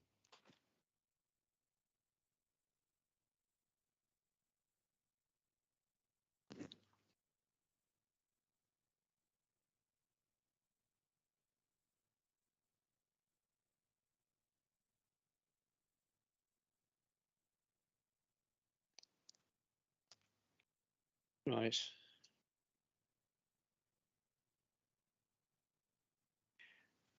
And what do you say to Mr. Snowling's point that, in his view, the site has been simply rolled forward? You've not been in touch with the landowner. There's no statement of common ground as a result, and therefore there isn't evidence that actually this site could be delivered for extra care housing. Yes, I agree that we haven't been able to contact the landowner, but as I mentioned, because of the access constraints considered for the HET1 that was potentially holding up the scheme, we considered this could come forward within the plan period. But you don't know who owns it. The landowner that we have on file we have contacted, but as I mentioned, we haven't had a response from them. Attempts have been made. And is that, but so what, because it was the previous allocation, so it's been allocated since 2015. So over that period of time, how many have you tried to make contact with a landowner? Contact was started in 2020, I believe, and recent up till a month ago, contact was also tried in respect of the upcoming hearings. But none of them with success. None of them. Yes, that's correct. And do you know why that would be? Potentially out of date information, contact details, but we have the information from on file that we've used, and we haven't had a response from that information. I mean, would you? What? I suppose given that, is there any? What is the evidence that we as inspectors should rely on to determine whether the site is developable for the uses that are proposed? I could refer back to the fact that it is the location of the development is surrounded by residential development, which also is wholly encompassed by the settlement limit of Heatherset. So we would see some form of development on that site coming forward.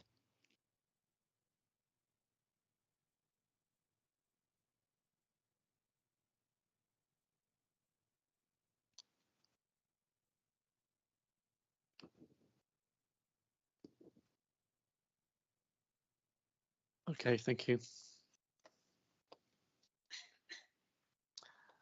Can we turn to village clusters, please? CC land at Jordan Scrapyards, Coltisol, COL2, is proposed for 30 units in 25 to be delivered in 25-26. So what would be the evidence that we would rely on to be confident that it could be delivered in 25-26? Yes, thank you, sir. There is a statement of common ground which has been submitted in support of the site, which suggests that they hope to submit a planning application in 2022 with the development commencing in spring 2023, which we believe would fit with the projection in the trajectory of delivery in 2025-26. I do have a bit of an update on the site via some correspondence that's been had with the monitoring officer from South Norfolk and Broadland Council. The information that she received was that the site has been delayed in the past years because it's passed through 3 different ownerships over recent years due to deaths and inheritance, which is why it hasn't come forward to date. The site is currently being surveyed and they're sorting out some land registry issues, and they've engaged a solicitor to tidy up the family estate and ownership issues, which will allow the site to progress. And their next stage is to obviously carry on with the surveys and reports that would be needed to inform a planning application and to get a developer on board with the site.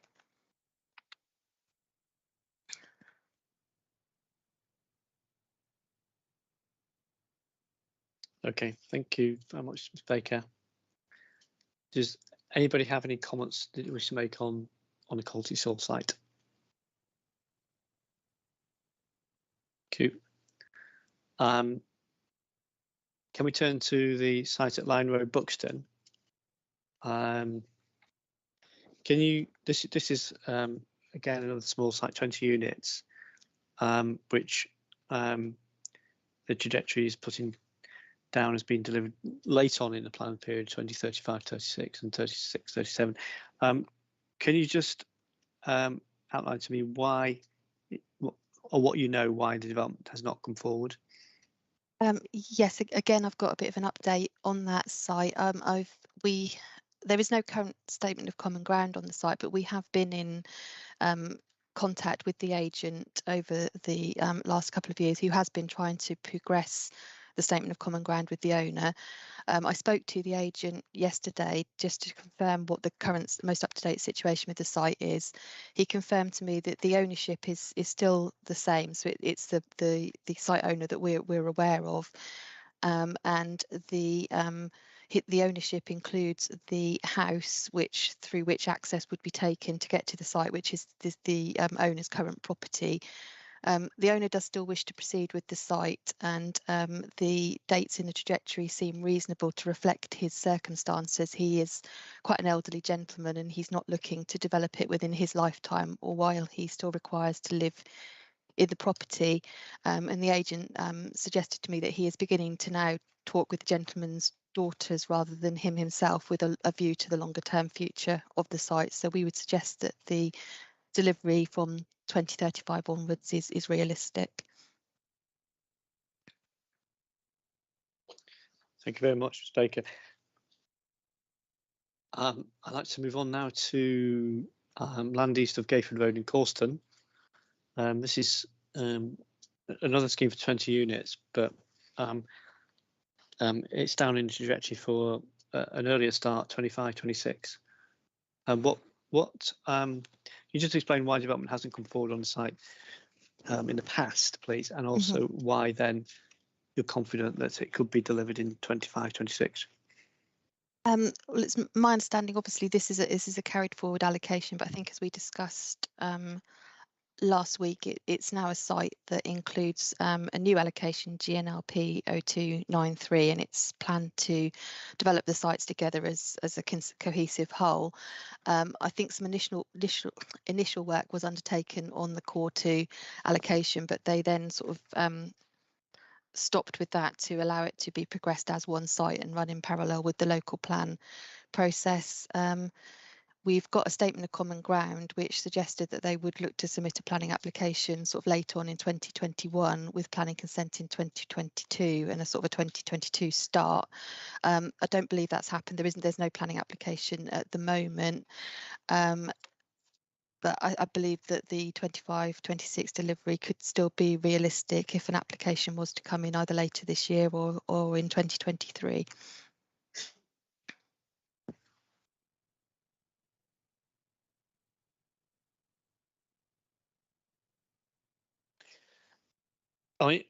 Does it seem more like a developable site rather than a deliverable site? I think we would argue that there is a strong possibility that it could be delivered in 25-26. I think if an application was put in 2023 with a start on site in 2024.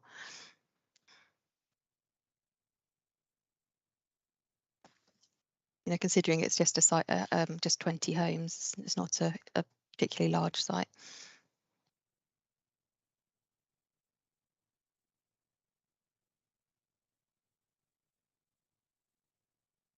But there's no planning application in now. No, there isn't.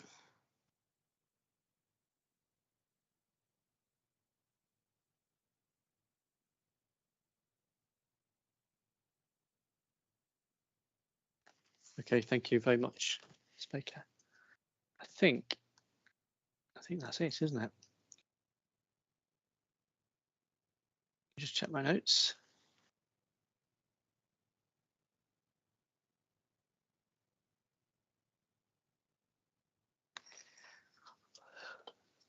Thank you.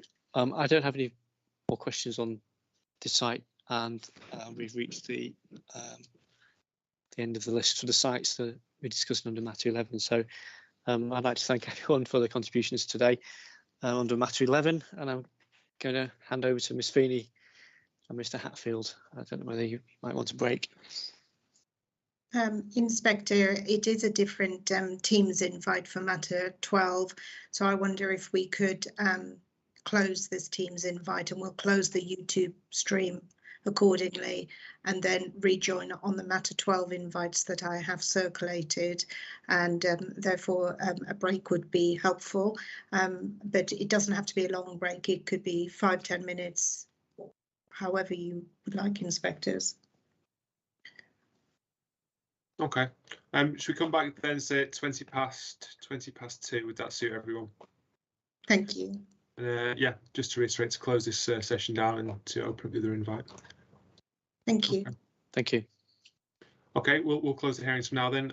I'll be myself leading the final sessions. Okay, thank you. Hearings